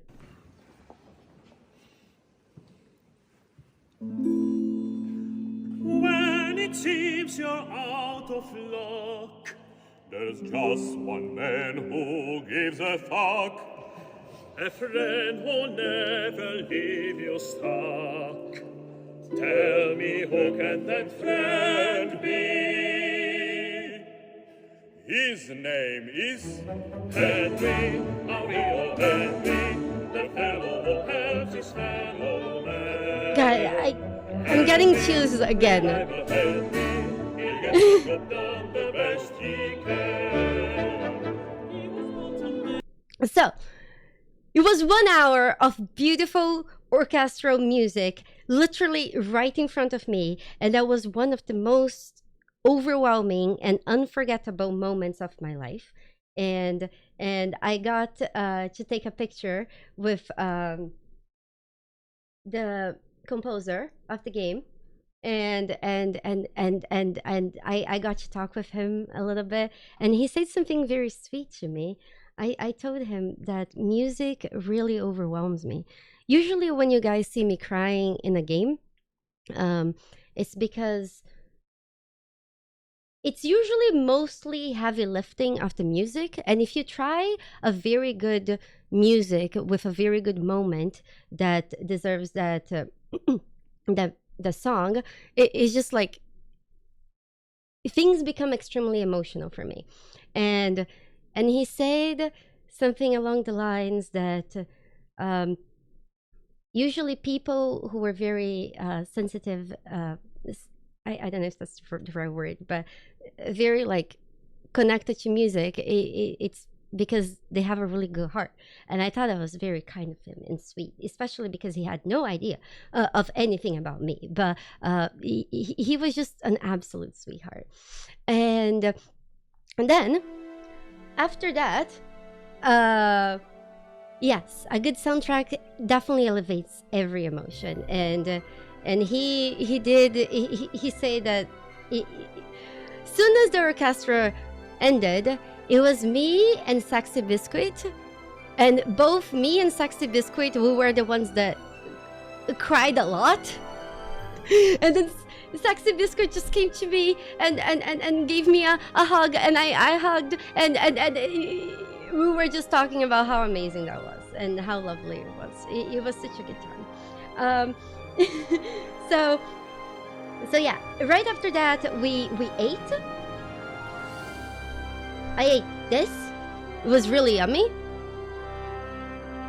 This was celery, root steak, roasted onion sauce, potato pancake, red cabbage, and apple salad. It was amazing. So this is we were in those giant medieval tables, and everyone was sitting in one together in the table like they did in medieval times. And I took, and out of the window we could see a clock, so I took this picture for you guys after we walked yesterday. So it was a golden clock like we saw, and it was great. After that, even though after they had surprised us with a huge event, there was a show. I really want to share this video with you guys because I will probably put it on Discord, but we can't watch right now. It's only this first video is 14 minutes. But basically, they had a lineup of 5 different knights wearing the armor that existed around the era that Kingdom Come 2 is around, and all these armors, you can find them in the game. And they went on and explained how each armor worked and what they were good in protecting you against and from. So they had real examples. Let me show you here, just so you see a little bit. But they had the knights fighting in these armors and showing the mobility that you had in each armor, showing how much each armor was functional. And they also had like mannequins around where they could like show which armors and weapons were could be like penetrated by spears and things like that. And as you can see here, wait, I think I moved the camera. Oh, pity. It was incredibly well done, this event. Like they, hold on, I think I have, here we go. Oh, no, I can show you guys this. Wait, I will show you guys this in a second, but let me finish about the knights. Yeah. So there were knights fighting in oh, Here, they gave an example of a duel of the time. So the two knights, they kneel down and then they prayed and then they picked their weapons. Did I focus someone? I actually got to use a lot of medieval weapons. I tried out a mace, a halberd. I tried an axe. I don't have videos of me trying out all the different weapons that I did, but I had a knight teach me how to use every single weapon and how each weapon should be used. So here the squires of the knights are helping the knights before their duel. It was heavy. It was definitely heavy. So now, hold on. Yes, now they will start fighting. So those two knights, they have like both of the best armor.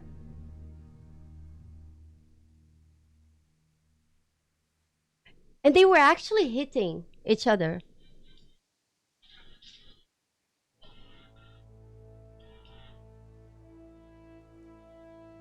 Those armors are really heavy. Those are like 25 kilos each. So you can actually see as the fight goes, they get really exhausted. And in fact, those fights were very fast in the medieval times.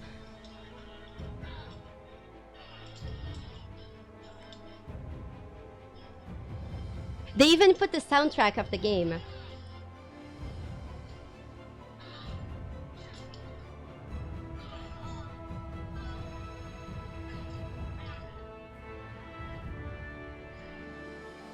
Oh my goodness!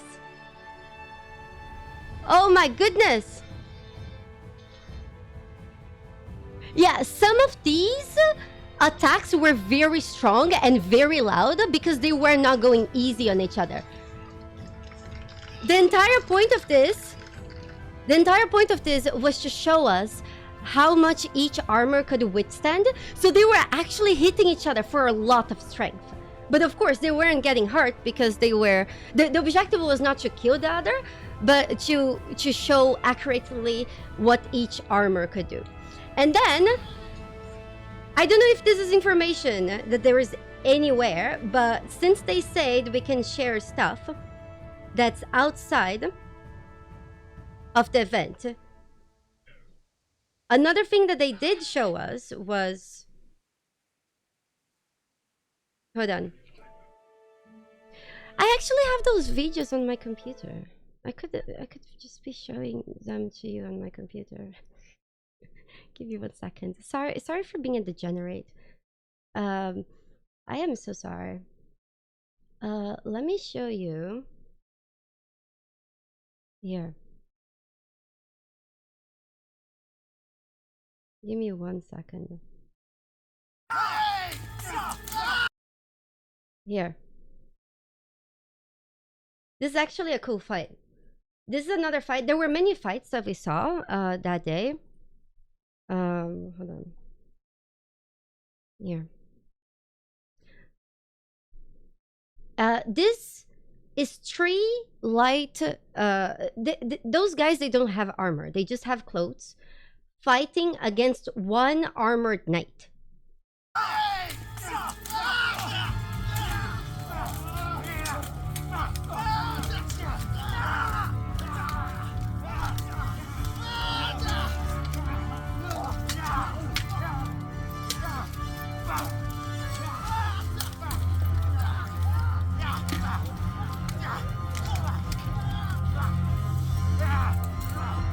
He's not really killing them. Nice. Whoa. Oh goodness. Yep. Hold on. He got them. But here... Hold on.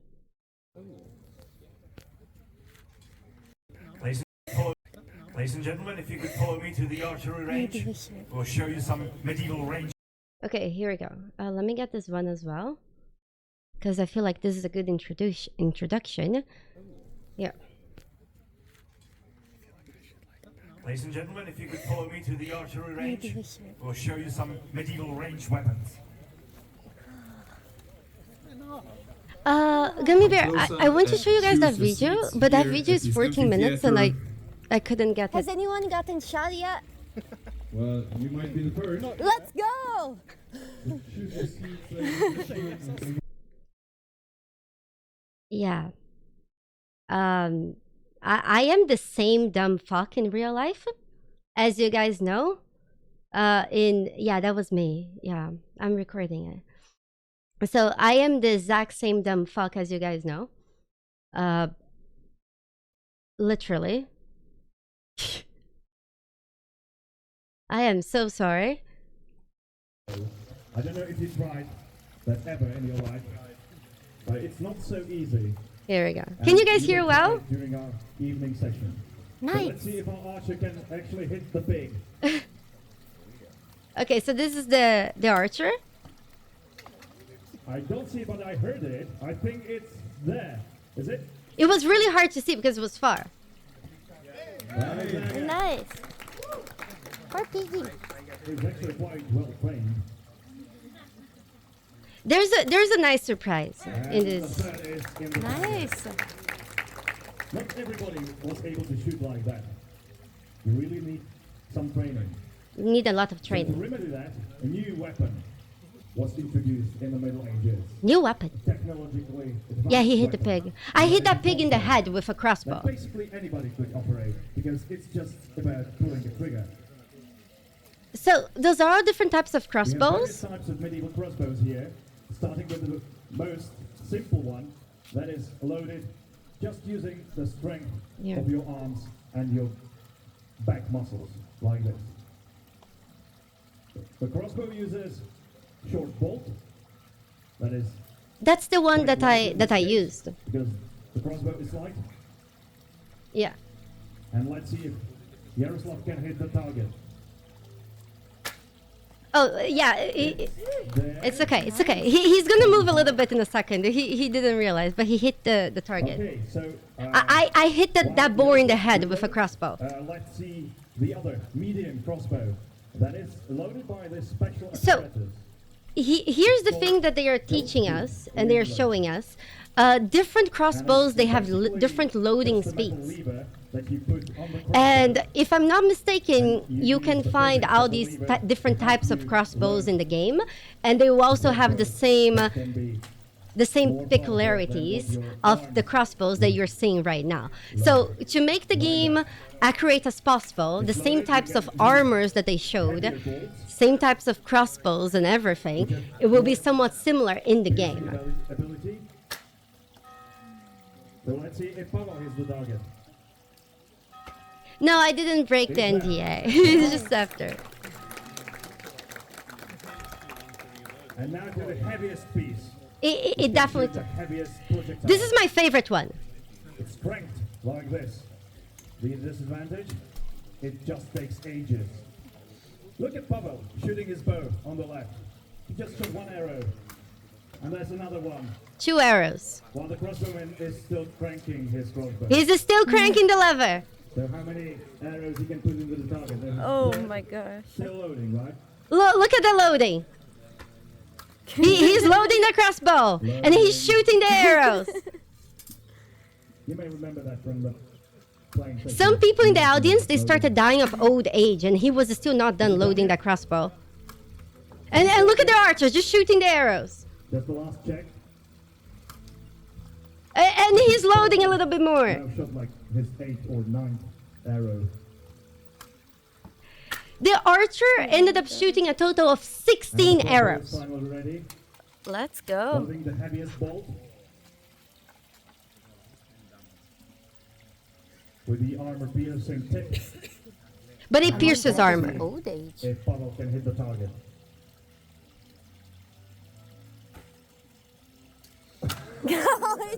He missed. Time for the loading. Thank you. Thank you very much. He missed! He missed! Oh man, imagine that. Yeah, it's just how it goes, you know? And then, Daddy, thank you. Thank you. However, sometimes Hold on, this is gonna be loud. I don't know how loud it's going to be, like in the video, but this was really loud in person. No, this is a wrong video. 1 second. Okay. Okay, let me get this one. And this one. 1 second. However, sometimes you need something bigger and heavier to penetrate armor and the enemy. Sorry, wrong video. However, Yeah, hold on. Sorry. I don't know why I recorded that.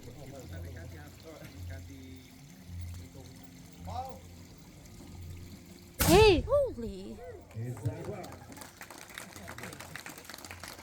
We never knew if you were gonna Loud. shoot or not, because it was so undependable.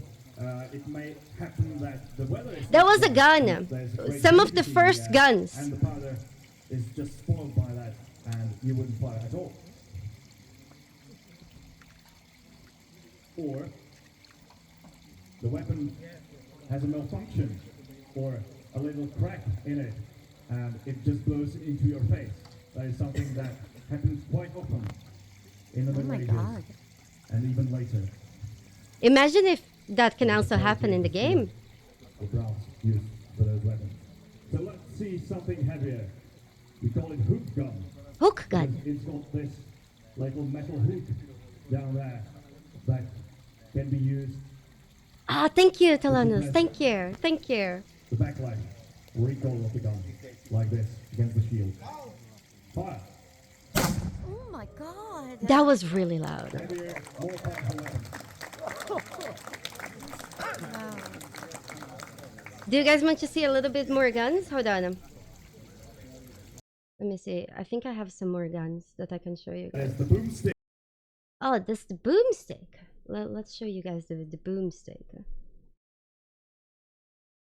In the beginning of the 15th century, and that is the boomstick. Medieval firearms. Yeah, those were some of the very first medieval firearms. They started showing up in the time frame the Kingdom Come 2 will be. So they decided to, you know, learn about it and try to implement them. The more modern cannon. It was like a hand cannon, really. The name was pistola in Czech, which means flute, because it looks just like the musical instrument, just like the flute. And this word became so popular that we now use Here, it even in English. am I hiding it? In Yeah, reloading takes a really long time. As you can see, the sugars are usually And it's likely that in the game, oh, he's collecting the arrows. Yeah, reloading is so slow and expect to be like this. Again, they try to make the game realistic as possible. And again, it takes some time to load, but if you hit the target, you pierce any kind look, he's of using a little hammer to load the weapon. obviously. I wonder how this will work in the game. Because this is something that people in Middle Ages were not familiar with. It was something new. Yeah, the auto is definitely going to be something like that. And right away. Remember to switch your other boomstick. Yep. Oh, no, the video ended. No, I'm pretty sure I have the actual shoot. Oh, panic. Yeah, I do. Oh no, we all have blue balls.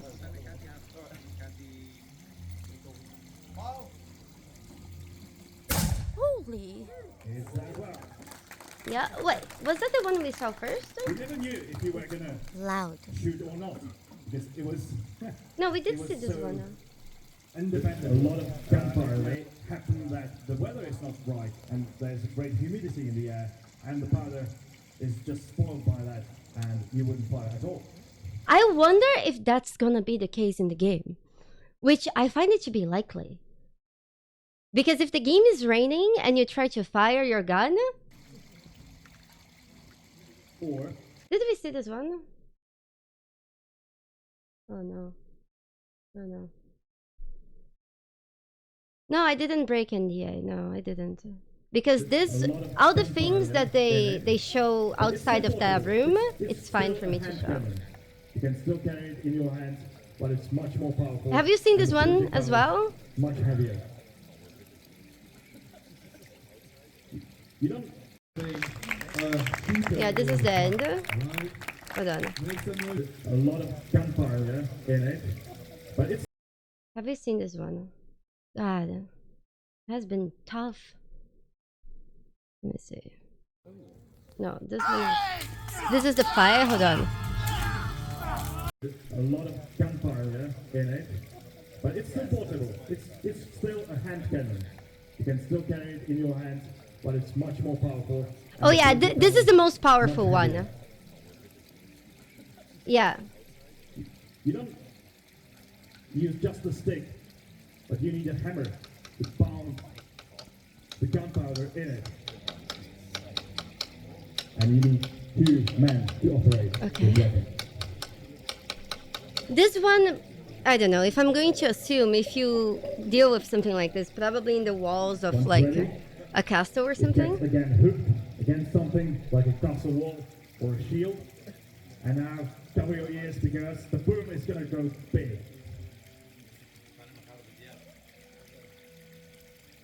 Big boom. Ready? Let's stand to fire. Oh my god! That was really loud. Wow. Boom. So you're hoping that this is going to be in the game. I feel like if this wasn't going to be in the game, they wouldn't be showing the event of the game, right? In fact, yeah, they were just saying bye here, and hold on, let me go see this. So this is the main guy. Hold on. As you can imagine, Here.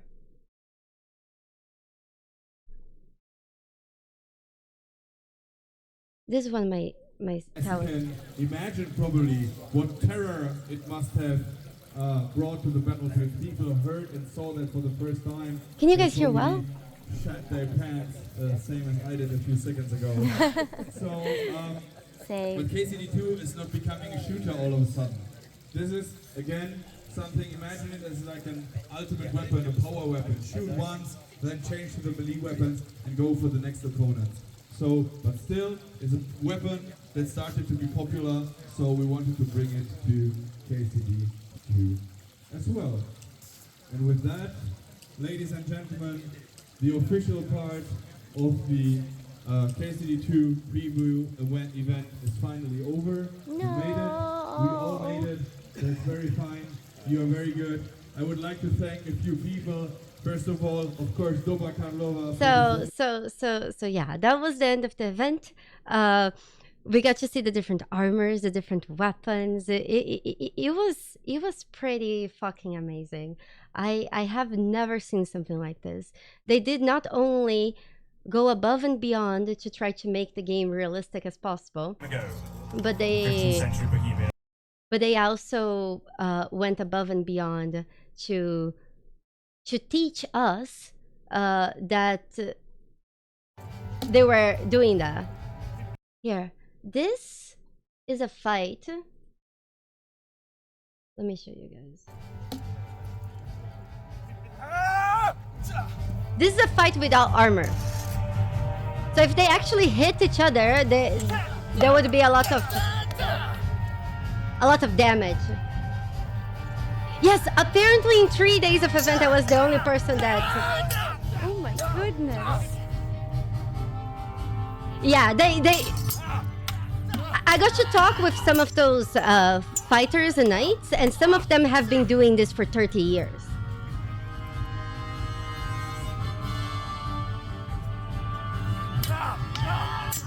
I really wish I could show you guys the first video, because they are very good at showing the armors. How about this? I will try to get it on my PC, and later on the stream I can show you guys. They were really professional at this. You guys saw this. This is the night one. Yeah, I can show you guys later. Ago, in 15th century Bohemia.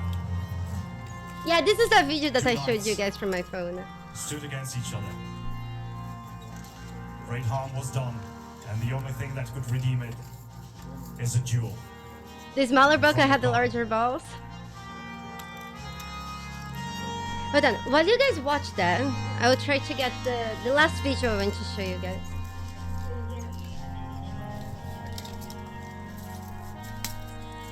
They pray and gear up with the hope that the god will be on their side tonight.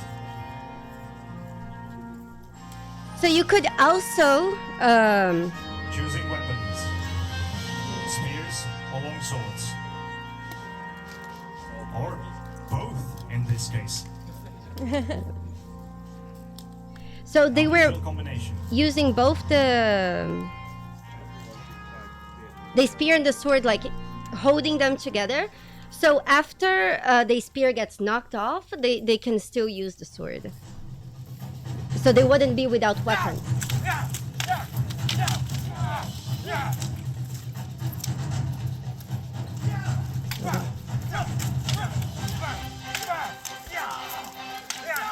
I love how they even had battle music. Oh, oh my goodness.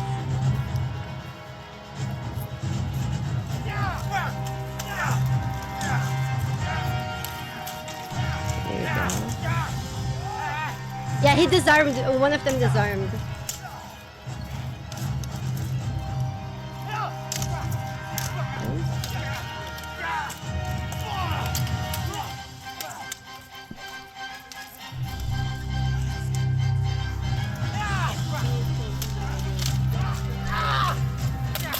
How many fingers were lost at this event? I almost lost my finger.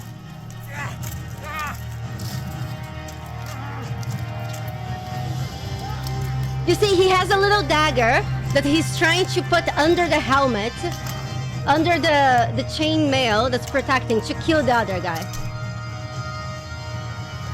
Glory to the victor, as he saw God's strength. Nice. Let's go.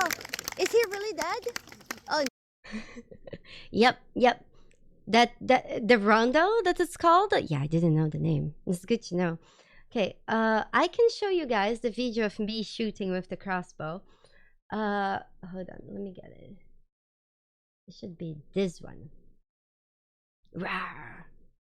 Is he really that? Well, I had to ask, right? Can you blame me for asking?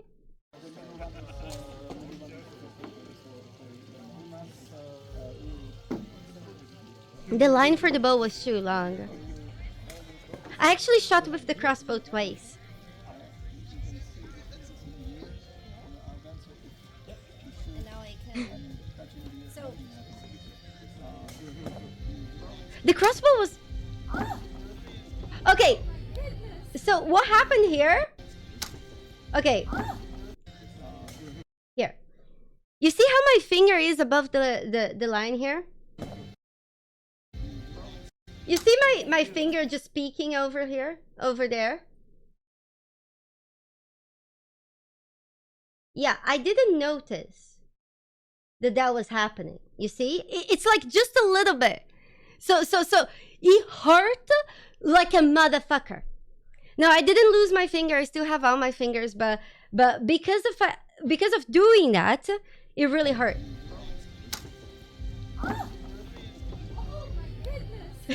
Minus 1F, yep. It's okay, it wasn't that bad, it was just a little bit. I feel like he couldn't even really see it, that's why he didn't say anything. Yeah, it's really hard to see the boat, but... especially because it was night.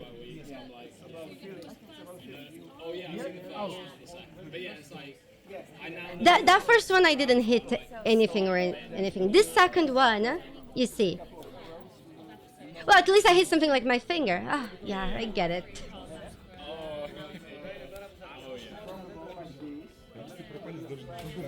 Okay, it's just a flash wound.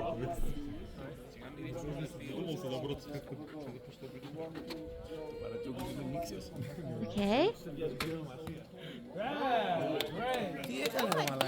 It was, I hit the head of the boar.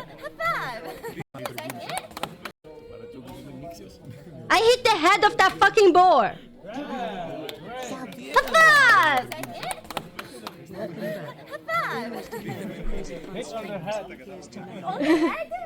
Oh my god!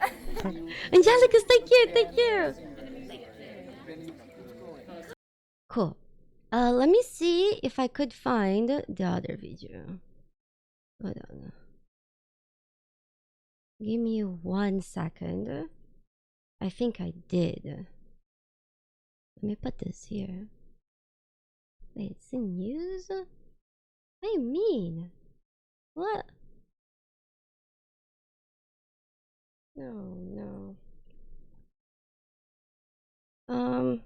Oh, it's because I have it open on my phone. Okay. Hold on. This video is really cool. Just give me 1 second. I'm just transferring it. What did I... Okay, I must be honest with you guys. I was not aiming for the boar's head. I am not sure where I was aiming, but I was definitely not trying to aim for the boar's head. It's the kind of situation when you fail upwards. No. I was actually told to not tell you guys this, that I should just say that, yeah, I aimed and I got it. But I need to be honest with you guys.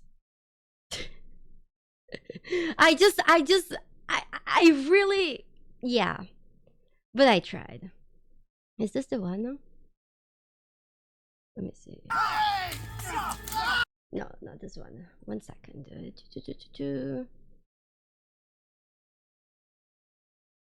Is it this one?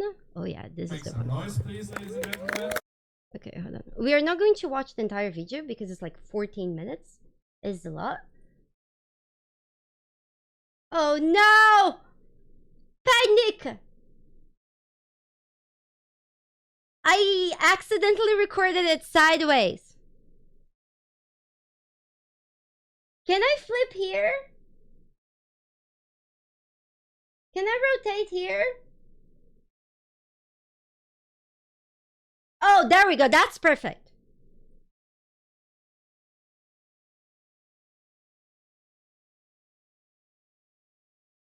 There we go. Nice. Australian event, yep. So, yes, we are going to show you various types of medieval armor and weapons and what effects they might have had on a human body. We'll show you. Hold on, I was still getting set. From the Middle Ages. It's authentic armor. Nothing is plastic, everything is like real, solid metal. It weighs a lot. And you can see that there are very different kinds of armor. On the left, we have just a common soldier with nothing but a padded shirt, basically, and a kettle hat covering his head. And on the far right over there, we've got knight in shining armor, the top-notch gear of the beginning of the 15th. The knight in shining armor, after the event, he came to me and he gave me his sword. And then he told me to hit him in the head with the sword, to attack him. And I was like, but I don't want to hurt you. Are you sure? And then he was like, yes, I'm sure. And then I did it, and then he was very, very weak. He didn't really do anything. And then he was like, no, try again. And he told me how to swing the sword. I ended up hitting him in the head. It was so strong that I could feel the vibration of the metal in my arm. And he looked at me like nothing had happened. Was he satisfied? Yeah, he said he quite enjoyed it. And in fact, he told me that he didn't really feel anything. So you have a lot of cushioning under the helmet and stuff that you put under the helmet to literally minimize the shock wave. century, and Sir Petter. I will say a few words. It was crazy. So, good evening, ladies and gentlemen, and now let's take a look at the first type of armor, which is worn by a light infantryman over here. As you can see, he's wearing Look at that! He's raising his skirt! Which is made of multiple layers of heavily quilted and stitched together fabrics, and it really creates that high density mesh of fabrics overlaid, and it has a very similar effect to the Kevlar armor from the modern times. Of course, the effectiveness is not so They have a lot of layers. Still, it kind of is able to withstand some deflected swings with the sword and thrust as well. So guys, if you can show us something.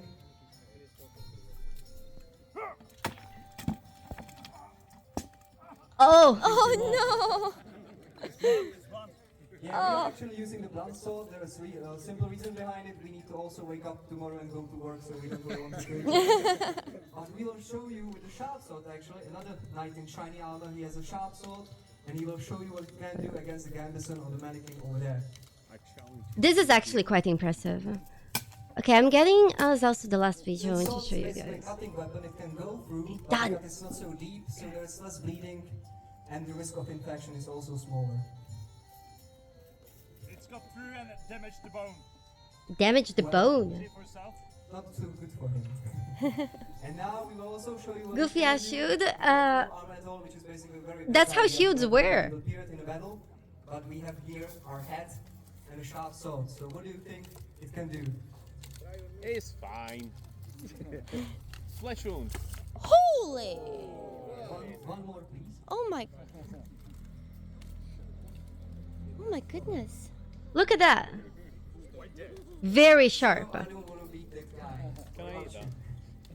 Did you guys ever try open a watermelon? It's usually not that easy. Right, so that was the quilted armor. Yeah, and she sharp had swords. to instantly Now, clean the let's see sword. another type of armor, quite ancient. Not fair, the melon had no arm. As old as the Roman Republic, Oh. and that is chainmail armor. It's covered by this cloth, we call it Waffenrock, but underneath there is a chainmail shirt. It's made of small... Ah! Look at that! Oh my goodness. It's made of small wide circles that are nailed together. Could you guess how many of those are there? 6. Oh, no, sorry, 6 pack. 6 pack, yeah, 6 pack is there, definitely. You know how many rings? How many rings, you guys? Come on, guess! 1,000. It's more than 1,000. Probably about, Sorry?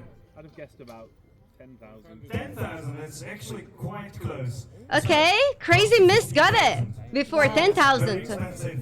It takes a lot of time to put Yeah, it together. 10,000. The advantage of it is that it's quite flexible. You can move around with your arm, everything. It adapts to your body. And it protects you 69, quite well yeah. against slashes. It's also good in zombie. Oh my god. Nothing fell. But he's angry. Oh, good. Aim for the head. No! All right, guys, let's get not carried away. So, as you can see, such men-at-arms in this armor could last much longer in a fight. Thank you. You can go back again. They fight. So that was slashing, right? But we have different kinds All of these damage types of armor that we can should do be in the with game. weapons. For example, stabbing. You can stab with a sword. You can have spear, like over there, or a halberd in this case, with a really sharp end. Harbit. Ooh. Is it sharp? Hired Luality. Hi, I Mr. think it's sharp Swab. enough. Thank So let's see you. what it Happy does to against see the you. wooden barrel. Oh, it's all good. Oh. He's bleeding. Yes. Is that real blood? It is. If you pierce them, water leaks out and they die. Is this a cutscene? No, this is them role That was playing a protected before. body, right? But we have the chainmail armor here, so let's see what damage can be done by halberd. It sounds like it's pissing. Oh, So in here, I can see it, and I can show you that it went through. There's a pierce hole in it. You can try it for yourself later. by the end of the event, you guys see this knight, this mannequin here? It didn't have a head. What? On a person? No. Yes. Well, you can also use this type of attack with a sword, right? So I don't know who took the head off the mannequin, but... I'll show you what it can do. He's dead. Oh my god. Even more dead. So there was men-at-arms, chainmail armor, and stabbing damage. And now? So now let's take a look at the third type of armor. Guys, please step forward. We have seen already the banded gambeson, the chainmail, and now actually the type of armor which combines all three. So we have a gambeson underneath everything, which is thinner now, and it's also used to kind of lace all the elements of the plate armor to the wearer. Then we have more coverage of the plate elements for limbs and also better helmets, and also very solid protection Better for helmet. the chest in the form of single-piece breastplate at the skirt, and also a coat of plates, which is basically a set They of will go plates over made weight of soon. solid fabric, which can hold all the thing together and create that kind of shell-like protection for its wearer. The main important thing to understand is that you can't really cut through the plates. So guys, if you can show us something.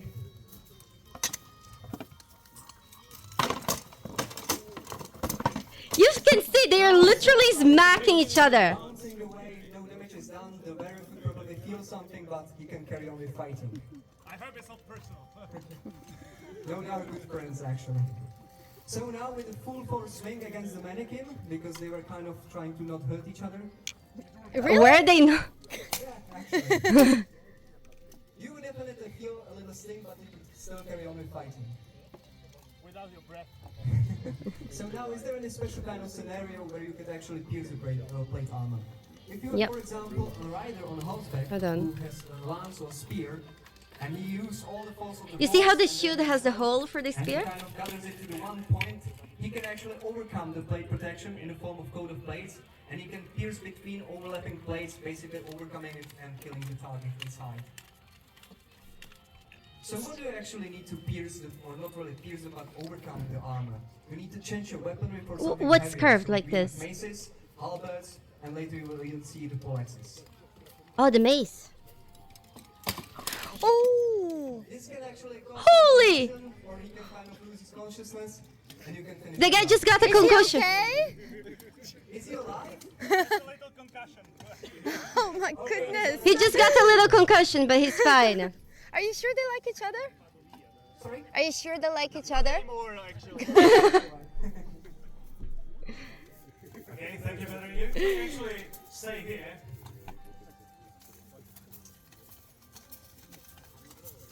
And now we're getting to the most Oh, he knew. armor of the beginning of the 15th century, the times when Look at how the fancy the incoming armor deliverance is taking place. Bohemia and top-notch armor of the era. We have two knights in full plate armor, as you can see here. It's underneath the cloth again. That's because of the sun that can make it really hot. I didn't know that. Did you guys know that? There's a plate underneath, and there's this little lever that switches him off like this. I had no idea that the cloth was too. Yeah. The lance.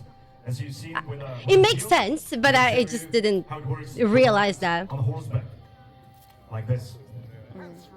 Nice. So they have a little hook to hold the It's a spear. common misconception that such an armor. Sorry, he was talking about how the armor has a little long nipple, and this long nipple is so they place the spear. So if they're in horseback and all this, they have like a way to hang the spear. Which is heavy. Spear rest. I think it's like 35 kilograms, right? Oh my god. 35 It's kilograms. really heavy, but it does not mean that you are immobile in it. You can actually move around it. It's tailor-made. You can raise your legs. You can even... They can move more than us! Gamers! Jump. In full armor! Can you ask if they can dance the Macarena? We have records of knights being able Star to jumps. scale ladder. In such armor, we have records of knights being able to jump in a horseback in full plate armor. So nothing like a big crane. Jump in a the horseback in saddle. full plate. No, things like that wouldn't work in a medieval battle. They were able to get back to the saddle. Even if they were struck down by a fierce enemy and laid on the ground, they can get back on their feet Look at that. in an agile manner and continue fighting. That's really fast. And that's 35 kilos. This combination was protecting the body of the knight quite well. The swords, if I was to quote Gandalf, the swords were of no use here. Swords became So useless? you needed Useless? something more powerful. Witchcraft. Witchcraft, yeah, that's one option. Certainly. But there's even better thing. Okay, so just one thing. Dressing like this, people usually didn't dress like the knights are doing because this armor is really heavy. And in fact, I got to talk with one of these knights after the entire show, and he said that armor that you would get from a garrison, like your lord's garrison and all this, it would be made of very cheap metal. So the difference, because I basically asked him why during history there were some swords that had like names, special names, and were so famous, and most other swords no. So he basically said that the difference was the quality of steel. Nowadays, it's very easy for us to get high quality steel. Basically, any steel that we get is high quality. But back in this time, it was really hard.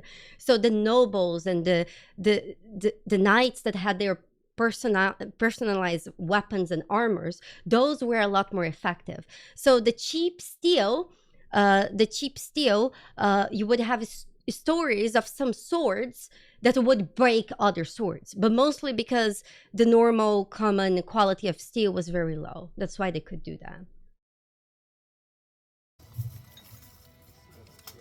Axes like this combined with a hammer, or in this case with a nasty claw on the other side and a short and sharp tip and on the top of it.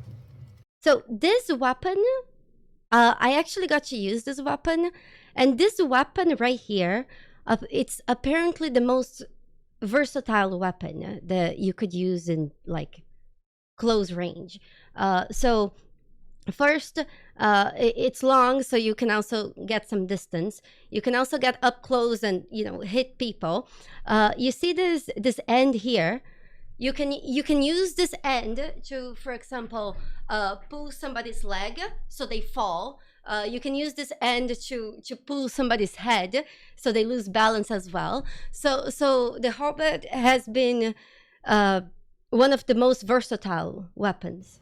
This was one of the most powerful weapons. It was really fun to swing it around. If you make it, and if you get into position of an attack, the damage is terrible. So let's see what it does. Yeah, we will start playing KCD soon. And somebody's had. And it had long reach, yeah. Step back, because this is gonna get nasty.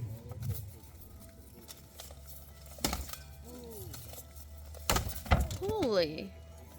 And quite dead. What damage did it do? It's fine. To the helmet? It'll be fine in morning. No. Is it through? I think Not even a helmet can save you. So the hammer has pierced the helmet. Poor watermelons. And even if it didn't, I think that the damage to the head Good would afternoon, be, thank as you. can see, Thank you. fatal. It'll be fine in morning. I don't think you would be fine.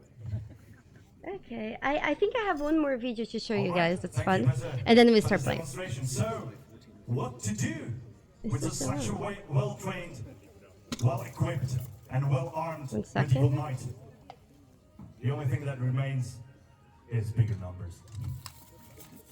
No. This is unfair. Oh no. Yes, it is unfair. Ah. Dead.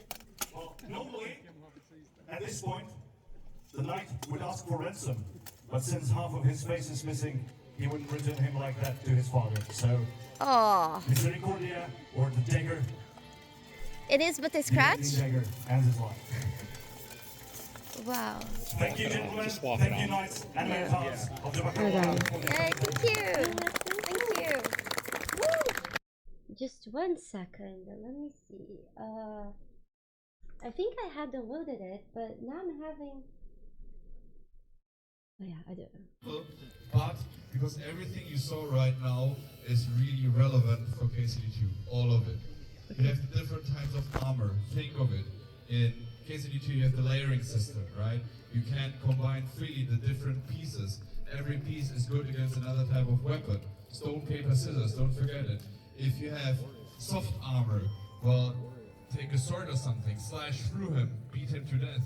If you see an opponent that is wearing full plate armor, we just learned and you saw it, we showed you that with a sharp slashing weapon or slicing weapon, you can't really harm him. Well, you can try and wear him down, there's still the factor of stamina and so on, but you can't harm him with a one-strike blow. So what you need for that are the huge hammers, the maces, and these kind of stuff. So you have to customize your own Henry, you have to change the playstyle according to the situation.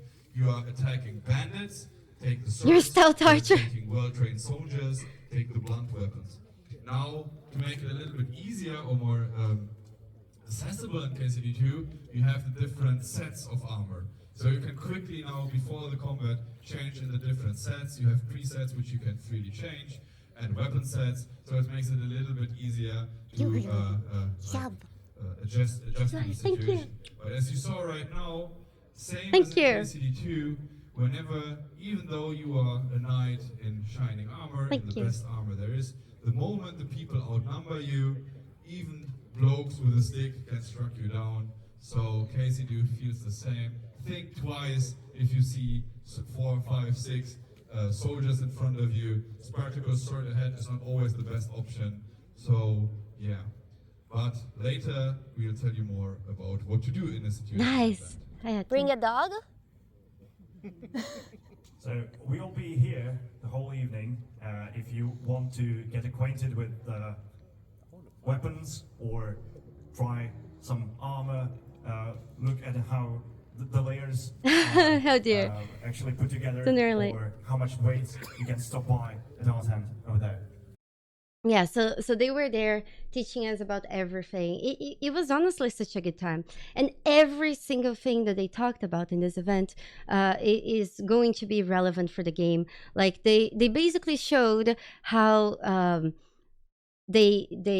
the weapon balance goes depending on which armor you have or your enemy have, and they showed how this weapon balance versus type of armor balance works. The different bows, crossbows, the different guns, the very early medieval guns. All this is going to be relevant to the game. Did you guys like it? So they one thing you can say for sure is that they have done their research to make the next game as accurate as possible. I will dig through all the videos that I have, and if I find anything else, I'll definitely show you guys. I'll probably send it on Discord. I'll also make a video about this and let you guys see. So basically, the bow, the biggest problem with the bow is that the bow required a lot of training for somebody to use it. And if you're going to go in a war and you need more people, higher numbers, that's why the crossbow was such a good invention, because you can give a crossbow to any idiot like me and they can accidentally shot a boar in the head. So the crossbow didn't require any training. You just give the crossbow, teach the person how to load it, and that's it. A bow was a lot more commitment. Yeah. And the guns were not like an FPS. It's going to be something that you use once and then you swap out of it. I almost lost one of my fingers, I did. And you know, if that happened, and I'm sure it happens a lot, it would have been fine. Yeah, that's why it's a simple weapon. Did I remember to teach you how to shoot the crossbow in the right direction? Yeah, they didn't. They didn't mention that part.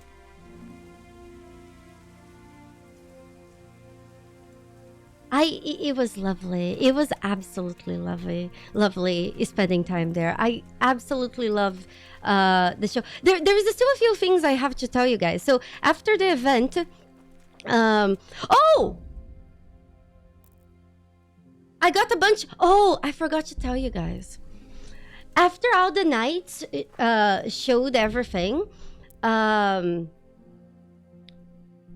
after all the night showed the weapons and the bows, when it was evening, they actually gave us, all of us, a hoodie. And I thought it was just so thoughtful that soon in the day that it got a little bit colder, they didn't want us to get cold, so they gave us a little hoodie. And don't mind, it's already full of Boo fur because he's very fluffy. And look, it's a very cool. It's embroidered with the logo of the game, and there's even a zipper. This is honestly like the best hoodie I ever had. And they also gave me this. So let's open this. Let me actually.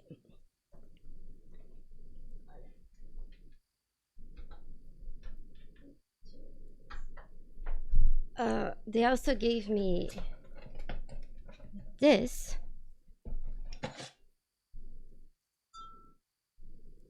So I think I accidentally joined the cult because I got a free hoodie and a mug, and that's how you accidentally join a cult.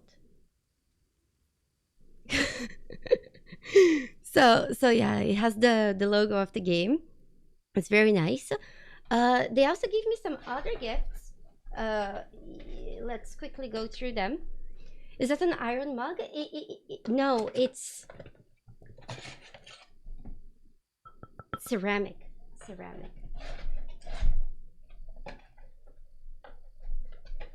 Kut will also get a free writing implement. How you mean? The city. Hold on, it's a little bit hot to wear a hoodie on top of my dress. Did I get branded too? No, I didn't get branded. A little bit by the Crossbow. So let's see what this is. Oh my god! Is this chocolate? Oh, this is amazing! No, for me. So this is a gift from the city of Kuttenberg. Nice, yummy chocolate. Yum, yum, yum. And I also got 2 shirts. Let's open them and see them together. And I have something else.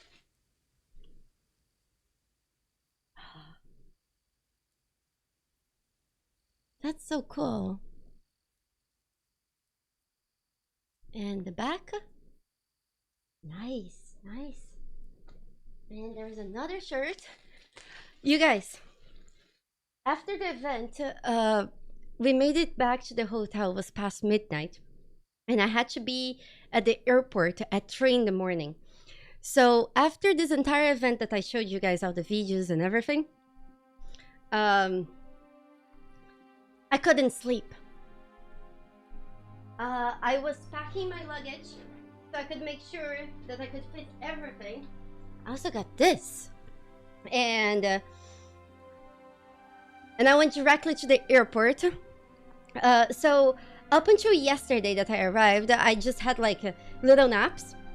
And I arrived back here. It was like in the afternoon, like 3 p.m., 2 p.m. And we'll see, we'll open it. And I couldn't sleep, or I wouldn't be able, to be on time for the next day. So I kept up, and then Frank invited me to go to a Magic the Gathering tournament. And I was like, it's not like I have the energy to I couldn't stream. I had like, I was dead. And I ended up falling asleep in the middle of a Magic the Gathering tournament. I was just snoring and taking a nap, and I didn't try playing, you know, and and you know what's funny? While I fell asleep in this middle of the Magic the Gathering tournament, right before, I actually saw something that I thought was really cool.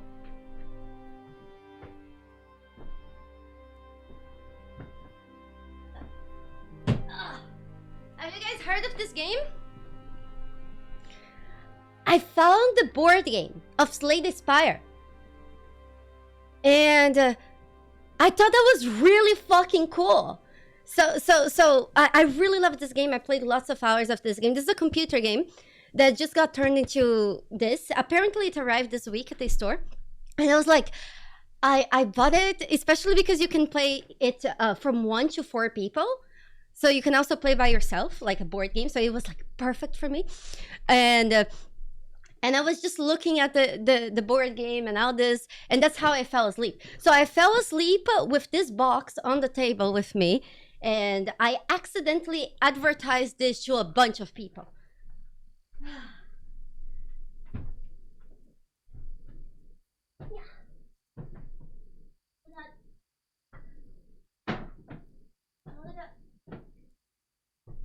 And let's open the box.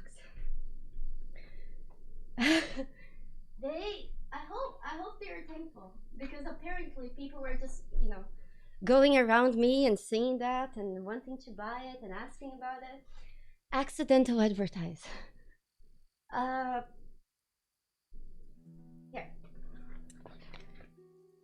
What is this? Oh, look at this. Oh, look at this.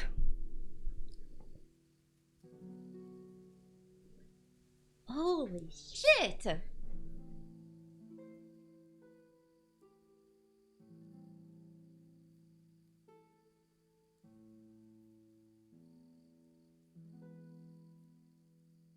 It looks amazing. Smells like plastic. It's very nice mouse pad. Wow, look at that.